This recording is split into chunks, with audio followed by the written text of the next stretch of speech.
திருச்சிற்றம்பலம். தென்னாடுடைய சிவனே போற்றி, எந்நாட்டவர்க்கும் இறைவா போற்றி. வணங்கத் தலை வைத்து வார்கடல்வாய் வாழ்த்த வைத்து, இணங்கத் தன் சீரடியார் கூட்டமும் வைத்து, அணங்கோடு அணிதில்லை அம்பலத்து ஆடுகின்ற சிற்றம்பலவான் குணங்கூறப் பாடி பூவல்லி கொய்யாமோ. பேரன்பன் அல்லன் பிழை செய்யான் தான் அல்லன், ஓர் அன்பும் இல்லா உலுத்தனேன். பேரன்பு காட்டி எனைக் காட்டி உனைக் காட்டி, இன்பத் தொட்டிலே ஆட்டி வளர் சொக்கநாதா. எல்லாம் வல்ல அருள் தரும் வடிவுடை நாயகிய உடனாகிய படம்பக்கநாதரின் திருவருளால் பெரிய புராண தொடர் சொற்பொழிவிலே லண்டன் மாநகரத்திலே இருந்து அவருடைய அன்னையாரின் நினைவாக மக்கள் எல்லாம் இதனை சேக்கிழாரின் வழியிலே கேட்டு உய்தி பெற வேண்டும் என்ற ஒரு நல்ல எண்ணத்திலே அமைத்து, அதிலே அடியேனையும் ஆளாக கொண்டு இங்கு உங்களோடு இந்த சிந்தனையை பகிர்வதற்கு எம்தம் ஞானாசிரிய பெருமக்களும் குருவருளின் துணை கொண்டும் உங்களோடு சிந்திக்கின்றோம். அதில் ஒரு அற்புதமான திருவருள் குறிப்பு பெருமான் இப்போ தான் காட்டினார். ஏன் என்று சொன்னால், இன்றைக்கு நாம் சிந்திக்க வேண்டிய நாயன்மார் கண்ணப்ப நாயனாரும் குங்குலியக்கலைய நாயனார். இன்றைக்கு 6வது நாள். அது திருவருள் குறிப்போ பெருமானின் உள்ள குறிப்போ தெரியாது. 6வது நாளிலே கண்ணப்பரினுடைய நாயன்மாரினுடைய வரலாற்றை சிந்திக்க வேண்டும் என்று அவன் எழுதி வைத்திருக்கிறான். ஏனென்று சொன்னால், தொடங்கிய நாளிலே இருந்து திருநீலகண்டர் அன்றே 25 நாம் ஆரம்பித்திருப்போம் என்று சொன்னால் இது நேற்றே வந்திருக்கும். முதல் நாள் பெரிய புராணம் எழுந்த வரலாறு பார்த்த காரணத்தினால் ஏன் என்று சொல்கிறேன் என்று சொன்னால், கண்ணப்ப நாயனார் 6 நாளில் தான் பெருமானின் திருவருளை அடைந்தார். பட்டினத்தார் அடியார்களிலே 3 அடியார்களை சிறப்பாக குறிப்பிடுவார். வாளால் மகவறிந்து ஊட்ட வல்லே நல்லே, மாது சொன்ன சூழால் இளமை துறக்க வல்லே நல்லே, தொண்டு செய்து நாளாரில் கண் இடந்து அப்ப வல்லே நல்லே, இனி நான் சென்று ஆளாவது எப்படியோ காலத்தியானுக்கே. அப்போ 6வது நாளில் இறைவனுடைய திருவடியை அடைந்தார் என்று சேக்கிழார் காட்டியதை பாருங்க. நான் அடியேனெல்லாம் ஒன்றும் போதா நாயேன். அப்போ அந்த 6வது நாளில் இன்றைக்கு அமைந்திருக்கிறது என்பது பெருமானினுடைய திருவருள் குறிப்பும் குருமார்களினுடைய அருளாசியும். அந்த வகையிலே இன்றைக்கு நாம் கண்ணப்ப நாயனார், பொதுவாக 63 நாயன்மார்களினுடைய தொண்டுகள், அது சிறியதோ பெரியதோ, அன்பு என்ற ஒன்றை கொண்டு அவர்கள் தொண்டு செய்து இறைவனுடைய திருவருளை பெற்றார்கள். ஆனால் இந்த சேக்கிழார் கண்ணப்ப நாயனார் பிராணத்திலே கண்ணப்ப நாயனாருடைய வரலாற்றை சொல்லுகின்ற பொழுது 185 பாடல்கள் அதில் குறிப்பிடுகிறார். அதே குங்குலியக்கலைய நாயனாரினுடைய பாடல் 35 பாடல் தான். உடனே நீங்கள்லாம் தம்மா 185 பாட்டையும் வரி வரியாக சொல்லி கொடுக்க போகிறாங்க போல், கிளாஸ் நடத்த போகிறாங்கன்னு நினச்சி பயந்து ஓடிடாதீங்க. அது வேறு இடம். அது அப்படி இல்லை, பாடலாக நடத்துவதல்ல. அந்த 185 பாடலிலும் கண்ணப்ப நாயனாருக்கு அத்தகையதொரு சிறப்பு. எல்லா நாயன்மார்களும் சிறப்பு தான். இது கூடுதலான என்ன சிறப்பு என்பதை அவருடைய சேக்கிழாரினுடைய பார்வையிலே நாம் சிந்திக்க இருக்கிறோம். பொதுவாக சேக்கிழார் ஒரு நாயனார் அவதரித்த ஊரை முதல்ல சொல்லுவார். இப்படிப்பட்ட ஊரிலே இந்த நாயனார் அவதாரம் செய்தார். ஆனால் கண்ணப்பரை குறிப்பிடுகின்ற பொழுது கண்ணப்பர் அவதாரம் செய்த பொத்தொப்பி நாடு என்று, அவர் அவதாரம் செய்ததனால அந்த நாடு உயர்ந்தது என்று குறிப்பிடுகிறார். மலைப்பகுதியிலே சேர்ந்த பொத்தப்பி நாடு, அந்த நாட்டுக்கு பேர் பொத்தப்பி நாடு. இன்றைக்கி நீங்கள் காலத்தி பக்கம் போனீங்கன்னா அந்த பேர் வழங்கும். பொத்தப்பி நாடு என்பது புலவர்களால் அழகாக போற்றப்பட்டது. அங்கே ஆற்றில் தாம்பரை, ஆம்பல் இதெல்லாம் மலர்ந்திருக்குமா. இது அந்த நாடு. அந்த நாட்டிலே முத்துக்களை சொருகின்ற அருவிகள் வந்து விழுதான். உடனே இன்றைக்கி நீங்கள் போய் பார்த்தீங்கன்னா அருவியில் முத்துலாம் வராது. வந்தால் என்ன ஆகும்? நாம் தான் அருவியில் எல்லா குப்பையும் கொண்டு போட்டுடுறோமே, முத்து கிடையாது. அந்த முத்துக்கள் வருகின்ற அருவியிலே 2 மலைகளுக்கு இடையிலே அமைந்த ஊர் உடும்பூர்.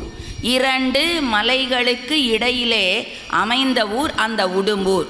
அங்கு தான் அந்த உடும்பூர் என்பது தான் கண்ணப்ப நாயனாரின் அவதார திருவூர். இல்லை, இன்னொரு சிறப்பு, தை மாதம் தான் கண்ணப்ப நாயனாரினுடைய குரு பூஜை நடக்கின்றது. உங்களுக்கு தெரியுமோ, தெரிந்திருக்கலாம், கொங்கு நாட்டிலே இருந்து இந்த கண்ணப்பர் குரு பூஜைக்கு கிட்டத்தட்ட ஒரு 10 பேருந்தில் அடியார்கள் எல்லாம் செல்வார்கள். நீங்கள் இன்றைக்கு காலத்தை நீங்கள் போட்டு வழிபடுறது வந்து கீழே இருக்குது.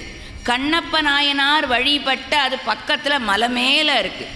அங்கே போய் அபிஷேக பொருளாம் கொண்டு நாள்தோறும் அன்னைக்கு குரு பூஜை அன்னைக்கு அபிஷேகம் செய்து முழுக்க முழுக்க சொற்பொழிவுலாம் நடக்கும். பேருந்தில் அவங்களே இலவசமாக கூட்டிகிட்டு போகிறாங்க கொங்கு நாட்டிலிருந்து. இன்றைக்கு தருமபுரம் ஆதீனத்திலிருந்து அங்கே ஒரு மடமும் கட்டி வைத்திருக்கிறார்கள். அற்புதமான அந்த உடுப்பூரிலே அங்கு வாழுகின்ற மக்கள் என்ன மக்கள் என்று சொன்னால் வேட மக்கள், வேடர் குலத்தை சேர்ந்த. அதனால தான் கண்ணப்பருக்கு இத்தனை சிறப்புகள். பொதுவாக சைவத்திலே பிறந்து சைவனாக இருக்கிறது சிறப்பு இல்லை. ஆனால் வேற ஒரு அந்த ஊனையே சாப்பிடுகின்ற ஒருவர் அதை நிறுத்திவிட்டார்னா அது எவ்வளவு சிறப்பு. அதனால தான் வேடர் குலத்தில் பிறந்து அந்த பழக்க வழக்கங்களையே கொண்ட கண்ணப்ப நாயனார் எப்படி அன்புருவமாக திகழ்கிறார் என்பதை காட்டுவதற்காகத்தான் இத்தனை பாடல்களை அங்கே சேக்கிழார் பதிவு செய்கிறார். அங்கே இருக்கிற அந்த வேடர் என்று சொன்னால் அந்த வேடர்கள் எப்படி இருப்பார்களோ அந்த வேடர்களினுடைய வாழ்க்கை அப்படியே நமக்கு படம் பிடித்து காட்டுவார் சேக்கிழார். அந்த வேடர்களினுடைய தொழில் என்னன்னா ஆறலைத்து உண்ணும் வேடர். அது என்ன ஆறலைத்து உண்ணும் வேடர் என்று சொன்னால், வழியில் அவங்கள அபகரித்து அவங்க பொருளை கவர்ந்து, அதான் ஆறலை தாங்க அங்கேங்கே அலைஞ்சு ஓடுவாங்க பார்த்தீங்களா, கையில் இருக்கிற பொருளை. அப்படியே அவர்களுடைய பொருளை கொள்ளுகின்ற கள்வர் அல்ல, அந்த வழியாக போனால் வேடுவர்கள் விலங்குகளையும் கொல்வார்கள்.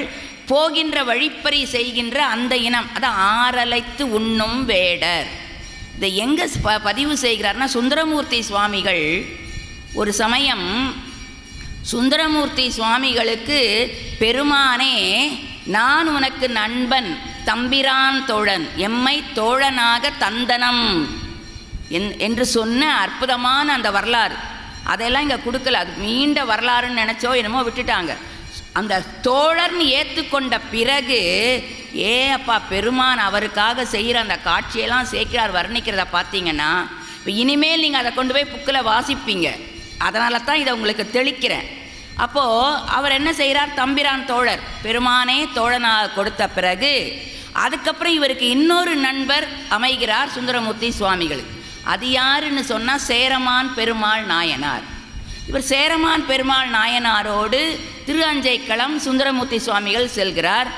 அங்கே கொஞ்ச நாள் இருப்பார். சுந்தரமூர்த்தி சுவாமிகளுக்கு திருவாரூரை விட்டு பிரிய மனமே இருக்காது. கொஞ்ச நாள் தான் இருப்பார். திருவாரூர் நினைவு வந்தோடனே வந்துடுவார். உடனே இவர் என்ன செய்கிறார், திருவாரூரினுடைய நினைவு வந்தவுடனே அவர்கிட்ட போய் சொல்கிறார், மன்னா எனக்கு திருவாரூர் தியாகராஜ பெருமானை காண வேண்டும், உன்னோட இத்தனை நாள் இருந்தாச்சு, நான் போகிறேன்.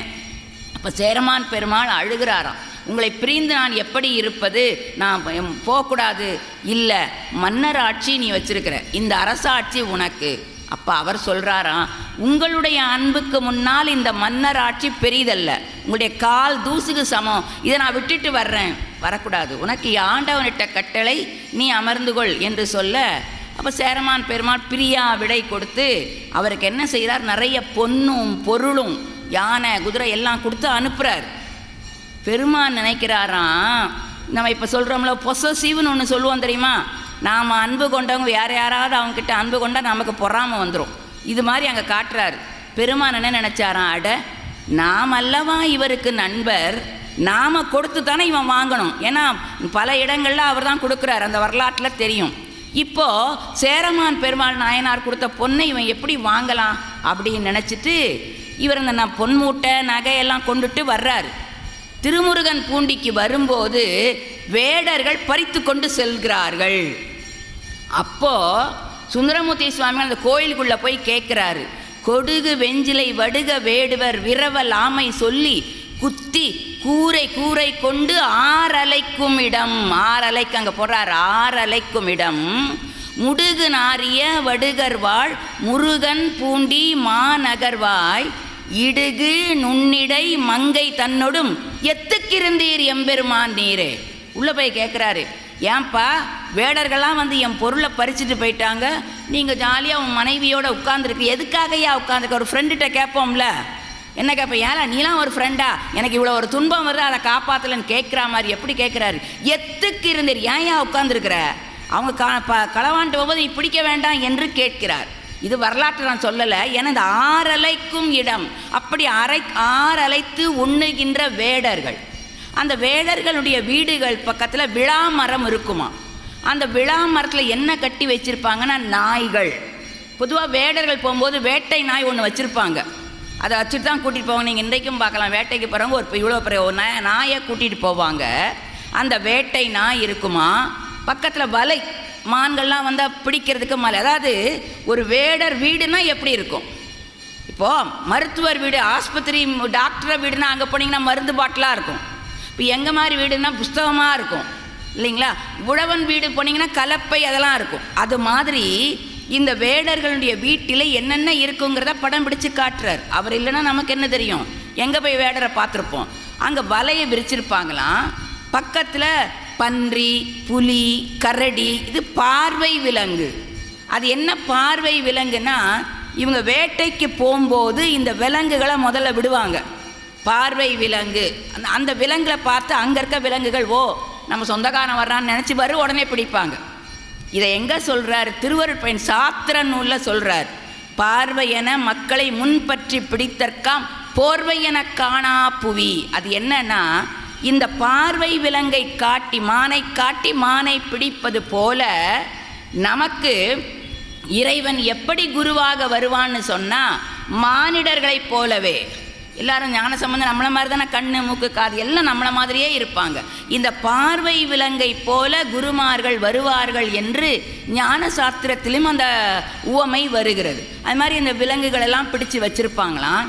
அங்கே பாறையில் மலை நெல், இந்த மலை நெல் தான் இன்றைக்கி என்ன பண்ணுறோம், மூங்கில் அரிசி, கவுனி அரிசின்னு சொல்கிறோம்ல, அதான் மலை அரிசி.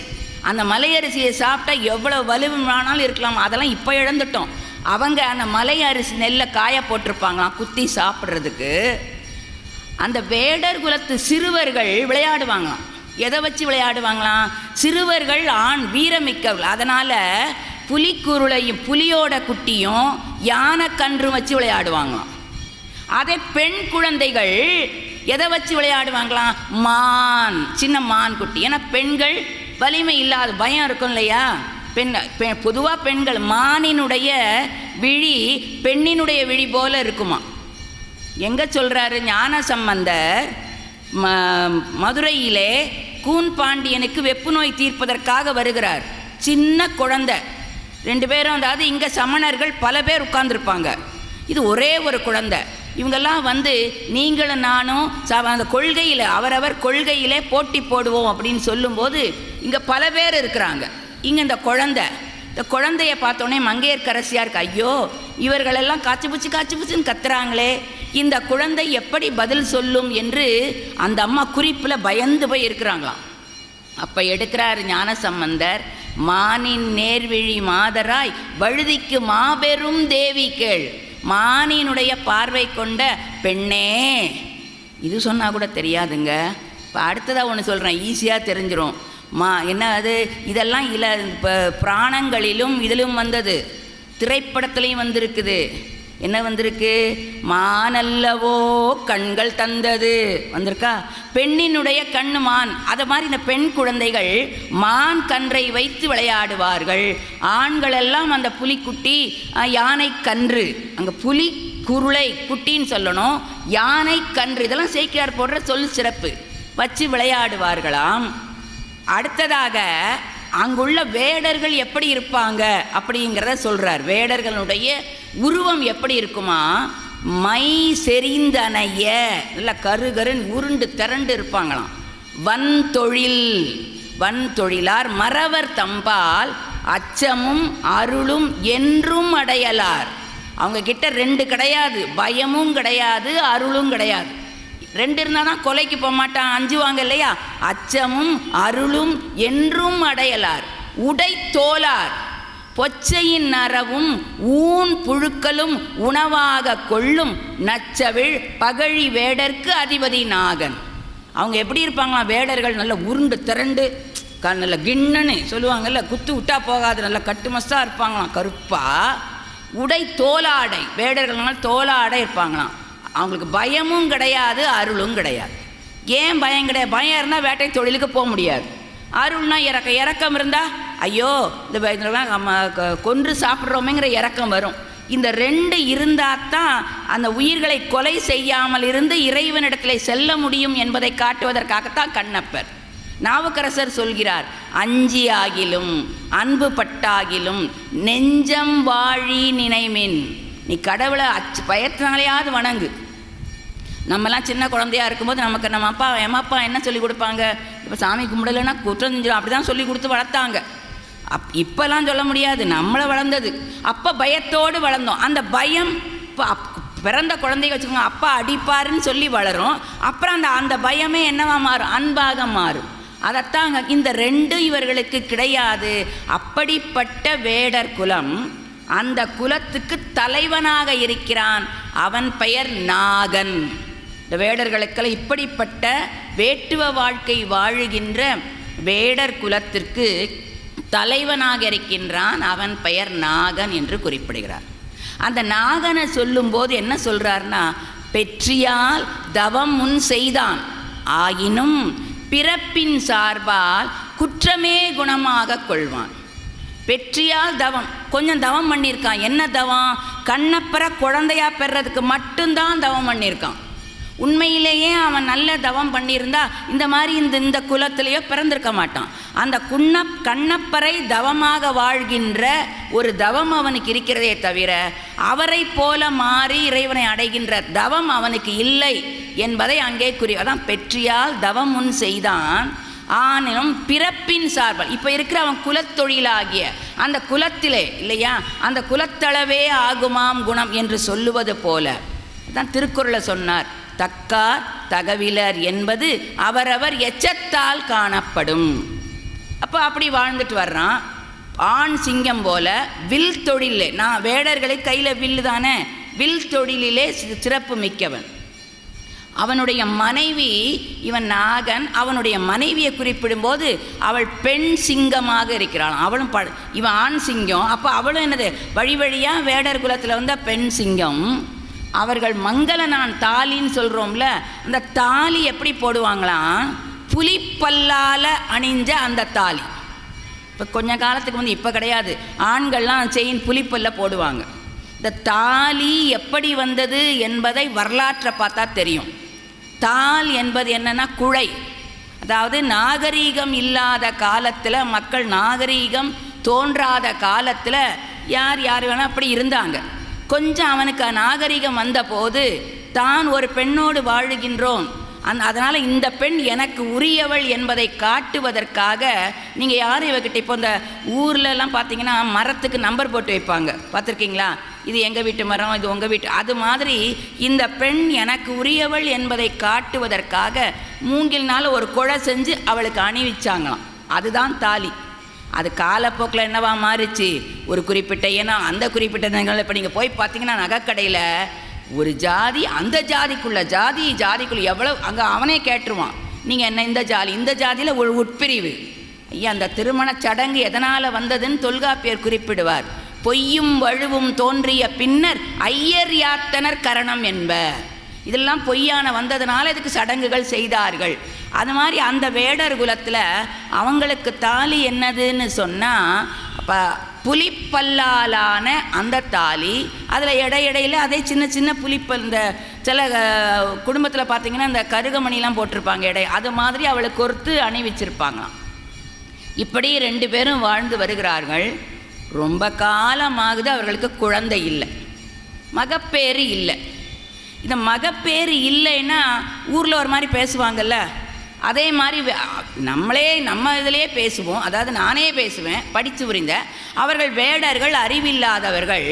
உடனே அங்கே கூடி கூடி பேசுகிறாங்களாம். என்னத்த நான் தலைவனாக இருந்து எதுக்கு, இவ தலைவியா, இவ வயிற்றில் ஒரு புழு பூச்சி இல்லையே, அது என்ன பிள்ளை இல்லைன்னு தானே சொல்லணும், அது என்ன புழு பூச்சி. அதுலேயும் நம்ம தமிழன் சரியாக வச்சுருக்கிறான் பாருங்கள். புழுவும் வயிற்றில் குழந்தை பிறக்கலைன்னா புழுனா என்ன, பூச்சினா என்னன்னா, புழு என்று சொன்னால் ஆண் குழந்தை, பூச்சின்னு சொன்னால் பெண் குழந்தையாம். அது என்னங்கன்னா, பூச்சி பறந்து போயிடும், அது மாதிரி பெண் குழந்தைகள் நல்லா பிறந்து வளர்ந்தப்புறம் இன்னொரு வீட்டுக்கு போயிடும். இந்த புழு குழஞ்சிட்டு அங்கேயே இருக்கும். ஆண் குழந்தைகள், இது நான் சொல்கிறது அந்த காலத்தில், இப்போ ஆணும் பெண்ணுமே வெளிநாட்டுக்கு போயிடுது, அது வேறு. அந்த காலத்தில் ஆண் மக்கள் பெற்றோரோடு தான் இருக்கணும், அவர்களை கடைசி வரைக்கும் பாதுகாக்க வேண்டும் என்று. அதனால் புழு குழஞ்சிக்கிட்டே வீட்டுக்குள்ளே இருக்குமா, அதனால் புழு பூச்சி இல்லையே அப்படின்னு சொல்லுவாங்க. அது மாதிரி இந்த மக்கள் எல்லாம் கூடி கூடி இவங்களுக்கு தலைவனாக இருக்கிறவனுக்கு குழந்தை இல்லையேன்னு பேசுகிறாங்களாம். அதை குறிப்பிடுகிறார். பொறுவரும் சிறப்பின் மிக்கார் இவர்க்கு இனி புதல்வர் பேரே அரியதென்று எவரும் சொல்ல, அதற்படு காதலாலே முருகலர் அலங்கள் செவ்வேல் முன்றில் சென்று பரவுதல் செய்து நாளும் பராய்க்கடன் நெறியில் நிற்பார். பொறுவரும், அதாவது பேசுகிறாங்க. இந்த பேச்சை கேட்டு அவங்கெல்லாம் என்ன செய்ய, அந்த நாகனும் அவனுடைய மனைவியும் முருகப்பெருமான், ஏன்னா இது குறிஞ்சி நிலம், தமிழன் 4 நிலம் வகுத்தான், குறிஞ்சி, முல்லை, மருதல், இது ஒவ்வொரு நிலத்திற்கும் ஒவ்வொரு கடவுள் உண்டு. நான் அதுக்குள்ளெல்லாம் போகலை. அதில் குறிஞ்சி நில கடவுள் மலை மேலே இருக்குது, மலை குன்ற கோரும் இருக்கின்றவெல்லாம் குமரன். இப்போ மலை மேலே இருக்கின்ற இந்த முருகப்பெருமான் அவர்களுக்கு வழிபடு தெய்வம். அப்போ அந்த முருகனிடத்தில் சென்று நாள்தோறும் வழிபாடு செய்கிறார்களாம். அந்த முருகனை குறிப்பிடுகின்ற பொழுது சேக்கிழார் என்ன குறிப்பிடுவார், வெறும் முருகன் சொல்லலை, செவ்வேல் முருகவேல் 2 போடுறார். முருகன்னு சொன்னாலே தெரிஞ்சிரும். இங்கே செவ்வேல் என்று குறிப்பிடுற. ஏன் செவ்வேல்? வேள் என்று அந்த ஒன்று மட்டும் எடுத்துக்கிட்டிங்கன்னா விருப்பம். இன்னொரு வேல்னு இருக்கிறான், அவன் மன்மதன். நீங்கள் அவன் கரிய நிறம் உடையவன் அப்படி நினச்சிடக்கூடாதுங்கிறதுக்காக இது மன்மதன் அல்ல, முருகப்பெருமான். முருகப்பெருமான், முருகு என்று சொன்னாலே என்ன பொருள்?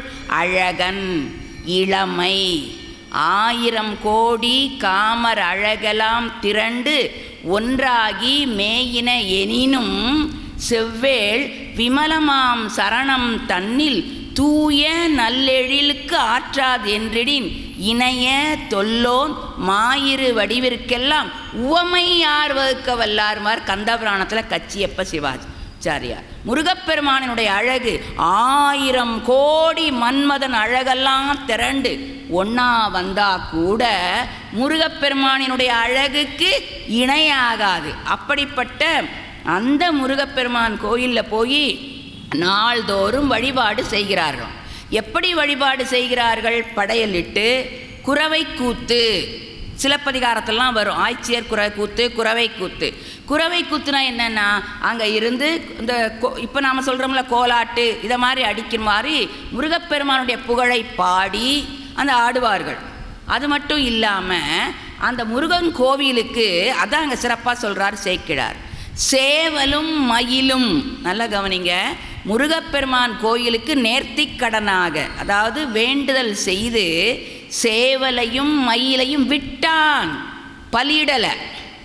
வேடர்கள் அவ்வளோ வேலை செஞ்சாலும் கோயிலுக்கு விட்டுட்டான், அதாவது கோயிலுக்கு நேர்ந்து விட்டாச்சு அங்கே. அப்படி விட்டு இப்படி நாள்தோறும் முருகப்பெருமானை வழிபடுத்த காரணத்தினால் அந்த தத்தை, அவனுடைய மனைவி பெயர் தத்தை, அவள் என்ன செய்கிறா? கர்ப்பம், குழந்தை பேர் அவளுக்கு வாய்க்கிறது. இப்போ எதனால்? முருகப்பெருமானினுடைய அருளால் அவளுக்கு மகப்பேறு வாய்க்கிறது. உடனே வேடர்கள்லாம் மகிழ்ந்தார்களாம், சொன்னவங்க வாயெல்லாம் அடைச்சி போச்சா அப்படின்னு மகிழ்ந்தார்களாம். 10 திங்கள் 10 மாதம் கழிந்த பிறகு அந்த அம்மா குழந்தை பெறுகிறார். நல்ல அற்புதமான ஒரு ஆண் குழந்தை, புண்ணியக்கண் என்று குறிப்பிடுவார் சேக்கிழார். இந்த குழந்தை பிறந்ததை கேட்டு வேடர்கள்லாம் மகிழ்ச்சி அடைஞ்சாங்களாம். பொன்னும் மணி அங்கே கிடைக்கிற பொருளெல்லாம் கொண்டு வந்து கொடுத்தாங்களாம். அங்கே உள்ள சங்கு, தாரை, தப்பட்டையெல்லாம் முழங்குச்சான். வானவர்கள் மலர்மாழி பொழிந்தார்கள். ஏன்னா இது புண்ணிய கடவுளாக பிறக்கிற பெருமானுடைய திருவருளை பெறுகின்ற குழந்தை என்பதனால வானத்திலிருந்து மலர் மாறி பொழிந்ததாம். அந்த குழந்தை பார்த்தீங்கன்னா நல்ல தின்னுன்னு இருந்துதான், நல்ல அது அந்த குழந்தைக்கு ஓமை சொல்கிறார், கடலிலே தோன்றிய சந்திரனை போல, முழு நிலவு போல் அந்த குழந்தை. Weight 5 kilo weight. இப்போ அதெல்லாம் நினச்சே பார்க்க முடியாது. 1 கிலோ 1.5 கிலோவே குழந்தை பெற முடியல, அப்படி இருந்துச்சான். இந்த நாகன் வர்றானா, இந்த குழந்தையை எடுத்து என்ன செய்கிறானா, இப்படி தூக்குறானா. பிறந்தவுடனே அவ்வளோ வெயிட்டாக இருந்து, இப்போ உள்ள குழந்தையெல்லாம் தூக்க முடியாது, அவள் பஞ்சில் வச்சு தர்றா. அந்த குழந்தை நல்லா நல்ல கொழுக்கு முழுக்குன்னு யோசிச்சு பாருங்க. அந்த சொல்லும் போதே நமக்கு அந்த இப்படி ஒரு குழந்தைய பார்க்கணும்னு ஆசை வருது இல்லை. அப்படி தூக்கி வச்சவுடனே அவன் திண்ணன்னு இருந்ததுனால இந்த குழந்தைக்கு என்ன பேர் விட்டானா, திண்ணன்னு பேர் விட்டான். எப்படி பாருங்க பொருத்தமாக. திண்ணன் என்று சொன்னால் திண்மை என்றால் வலிமை ஒரு பொருள், இன்னொரு பொருள் உறுதி. அவன் தெரிஞ்சோ தெரியாமலோ அவன் உடல் சார்புனால நல்ல கொழு கொழுன்னு இருக்குது அப்படின்னு, அமுல் பேபி மாதிரி இருக்குன்னு நல்லா திண்ணன் பேர் வச்சான். ஆனால் பிற்காலத்திலே இதே குழந்தை அந்த அன்பிற்கும் திண்ணனாக இருக்கிறது, தவத்திற்கும் திண்ணனாக. அந்த அன்பில் உறுதியாகவும் இருக்கிறான், தவத்தில் உறுதியாகவும் இருக்கிறான் என்பதை முன்பே பொருத்தமறிந்து பேர் விட்டுருப்பாங்க. இப்போலாம் பேர் விடுவாங்க, ஆரோக்கிய சாமின்னு பேர் விடுவான். அவன் லொக்கு லொக்குன்னு இரும்பிட்டு இருப்பான். அழகாக கண்ணன்னு பேர் விட்டுருப்பான். எனக்கு என்ன மாதிரி என்ன செய்யும், ஒத்த கண்ணு தான் இருக்கும், இருக்காது. பேருக்கும் அதுக்கு சம்மந்தமே இருக்காது. ரொம்ப நல்ல குணமுள்ளவனாக இருப்பான், அவனுக்கு நல்ல கருகருன்னு இருப்பான், அவனுக்கு வெள்ளையம்பாங்க. ஆனால் அன்றைக்கு அப்படி அற்புதமான பொருத்தமான அந்த பேரை பெருமானுடைய திருவுள குறிப்பினால் அங்கே இடுகிறார்கள். இந்த குழந்தை வளர்ந்து, இதைத்தான் எத்தனையோ பாடல்களை விவரிக்கிறார். இந்த குழந்தை எப்படி வளருகிறது என்பது, அந்த குழந்தை வளரும்போது என்ன செய்கிறாங்களா, அங்கே உள்ள நல்ல முடி வளருதுன்னா 1 வயசுன்னு வச்சுக்கோங்களேன். இந்த 1 வயசில் முடியை சுற்றி கட்டி அதுக்கு நெத்தி சுட்டியாக என்ன போடுறாங்களாம், புலி நகம். நெத்தி சுட்டி இப்படி வைப்போம்ல, இப்போ நான் சொன்ன ரப்பர் பேண்டு, இந்த ரப்பர் பேண்டு கூட இப்போ கிடைக்க மாட்டேங்குது. அவன் புலி நகத்தால் செஞ்ச நெத்தி சுட்டி. இந்த வேடுவர்கள் வீடுகளுக்கு சிவசிவா வேடுவர்கள் வீடுகளுக்கு அந்த நாட்டுக்கு எல்லை எதால் கட்டினார்களாம், யானை தந்தங்களால் வச்சுப்பார். நல்ல வேளை வீரப்பா அப்போ இல்லை, யானை தந்தத்தை அப்படி நட்டு வச்சு அப்படி கிடச்சிருக்கு மலையில். அப்படி அந்த அந்த ஊருக்கு எல்லை, இப்போ நம்ம வைக்கிறோம் எல்லைக்கல், அது மாதிரி வச்சாங்களாம். இவனுக்கு நெத்தி சுட்டி தண்டை பார்த்திங்கன்னா முத்துக்கள் மலையிலேருந்து வர்றது. முத்து 3 இடத்துல வரும், மூங்கிலில் வரும் முத்து, கரும்பில் வரும் முத்து, யானையில் வரும் முத்து, 3 முத்து. அந்த முத்துக்களை கொண்டு தண்டை ஆண் குழந்தைங்கிறதுனால தண்டை சதங்கையெல்லாம் கிடையாது, இதெல்லாம் போட்டு அணிவிச்சு அந்த குழந்தை தளர் நடையிட்டு நடக்குதான். அந்த நடக்கிறதே ஒரு அற்புதமாக சொல்லுவார். அப்படி நடந்துட்டு கொஞ்சம் வந்தோடனே இந்த குழந்தை என்ன செய்தான், எப்படி விளையாடுகிறது ஏன் என்ற காரணத்தை எங்கே சொல்லுகிறார். எப்படி விளையாடுதான் அந்த குழந்தை. ஒரு நாள் என்ன பண்ண, அந்த நான் சொன்னனே பார்வை விலங்கு, அங்கே ஒரு புலியை கட்டி வச்சுருக்காங்க. இந்த குழந்தைக்கு தெரியாது, இளங்கன்று பயம் அறியாது. இது போய் என்ன செஞ்சுதான், பொறுப்புலி பேழ்வாய் முளை என்ன பொற்கை நீட்ட, அது ஏதோ கொகை போல் இருக்குதுன்னு நினச்சி இந்த குழந்தை புலிவாய்க்குள்ளே போய் கையை கொண்டு போய் வச்சுதான். பொற்கை நீட்ட பரிவுடை தந்தை கண்டு பைந்தழை கொண்டு ஓச்ச. ஐயோ இந்த குழந்தை புலிக்குள்ளே வைக்குதேன்னு அவன் என்ன பண்ணுறானா, அதை அடிக்கிறதுக்காக எதை வச்சு எடுத்தானா, உலக்கையோ அதெல்லாம் பைந்தழை, அங்கே கிடந்த ஒரு சின்ன தழையினால் ஆன கொச்சை கொண்டு அப்படி ஓச்ச, அடிக்கலை, ஓங்குதல்லாம் அடிக்கிற மாதிரி பாவனை. இதை எங்கே சொல்கிறாரு, திருஞான சம்பந்தரினுடைய பிராணத்தில் பார்த்தீங்கன்னா, அந்த அவர் குளக்கரையிலே சீர்காழியிலே இந்த குழந்தையை வைத்துவிட்டு குளிப்பதற்காக செல்லுவார். இந்த குழந்தை என்ன செய்யும், அப்பாவை உள்ளே போன அப்பா அவர் அகமர்ஷ மந்திரம் பண்ணுறதுக்காக உள்ளே முங்கி இருப்பார். இந்த குழந்தைக்கு வெளியில் தெரியாது. உடனே இந்த குழந்தை என்ன பண்ணும், நல்லா பாருங்கள், அப்பா குளிக்க போயிருக்கார். அந்த குழந்தை எங்கே பார்த்து அழணும், குளத்தை பார்த்து தானே அழணும். நம்ம குழந்தை தான் அதான் செஞ்சுருக்கும். ஆனால் அது எப்படி, மேலை சார்பு உணர்ந்து முன்னை தவத்தால் பெற்ற குழந்தை அங்கே பார்த்து அழலை, தோணியப்பரை பார்த்து அம்மே அப்பா அப்படின்னு அழுதுது. அதனால தான் இப்போ கேட்கும் குழந்தைங்க, எல்லா வீட்லேயும் குழந்தை அழுதா சாமி வருவாரா, எல்லா வீட்டு குழந்தையும் அவரை பார்த்தா அழும், ஒன்றை பார்த்தா அழும். அப்போது அந்த குழந்தை பெருமானை பார்த்து அழுதது. பெருமானும் பெருமாட்டியும் வந்தார்கள். பெருமாட்டியை பார்த்து அங்கே கூட ஒரு குறிப்பு, அந்த அம்மாவா பால் அடிசில், பால் உணவு, பால் சாதம், பால் தரல, பால் அடிசில், இன்னடிசில் பால் உண்க அப்படின்னா வரும். பொன்வண்ணத்தில் ஊட்டுன்னொடனே அந்த அம்மா கொடுத்தோன்னே இந்த சாப்பிட்டுட்டு இப்படி அந்த குழந்தைக்கு வாயில் இப்படி பால் வடிஞ்சிருக்கு. குளிச்சுட்டு மேலே வந்தாரா, வந்த உடனே இது அந்தன குழந்தை. அப்போது அவர் கேட்குறாரு, எச்சில் மயங்கிட உனக்கு ஈது இட்டாரை காட்டு என்று கை சிறியதொரு குச்சி கொண்டு ஓச்ச. அங்கே கிடந்த ஒரு குச்சியை வச்சு அடிக்கிற மாதிரி பாவனை வேணுங்க. குழந்தைக்கு பெற்றோரிடத்திலே சொல்லுவார், அடிப்பது போல கோபம் வரும், அதில் ஆபத்து இருக்காது. குழந்தைங்களெல்லாம் அடிக்காதீங்க அப்படி இப்படின்னு சொல்கிறானே, எப்படி வளருது குழந்தை? நம்மளெல்லாம் கண்டித்து வளர்த்ததுனால தான் நல்லா இருக்கும். பள்ளிக்கூடத்துலையா கண்டிக்கக்கூடாது. அவள் உடனே என்ன பண்ணுறாங்க, அந்த குழந்தை இதை எடுத்துக்கிட்டு தப்பிடமாக எடுத்துக்கிட்டு எல்லா பள்ளிக்கூடத்துலையும் என்ன நடக்குது நானே எனக்கே தெரியும். உடனே அந்த ஆசிரியரை பிடிக்கலைன்னா இது ஏதாவது தப்பாக செஞ்சுட்டு அந்த ஆசிரியர் மேலே பழியை போட்டுரும். அவன் சீவா அழைக்கிற அழைப்பில் இதுக்கு எதுக்கு எங்கள் சார் சொல்லுவாங்க, இது எதுக்கு நீ பிள்ளைங்களை கண்டிக்கிற, நாளை எண்ணு தாளை எண்ணு. அதனால் என்ன ஆச்சு, சமூகம் சீரழிஞ்சு போச்சா இல்லையா? இப்போ அந்த கண்டிப்பு வேண்டும். அந்த கண்டிப்பும் எப்படி கொடூரமாக இருக்கக்கூடாது என்பதற்காகத்தான் பைந்தழை கொண்டு ஓச்சுவாராம். இந்த குழந்தை என்ன செய்யுமா, பகலெல்லாம் அது 5 வயசுக்கு முன்னால் 5 வயசு வரைக்கும் எப்படி விளையாடும்னா, அங்கே இருக்க நாயை அவுத்து விட்டுருமா, கட்டி வச்சுருக்காங்கல்ல உருட்டுமா. அங்கே பெண் குழந்தைங்கள்லாம் என்ன செய்வாங்க, மணல் வீடு கட்டி அந்த காலத்தில் விளையாண்டாங்க.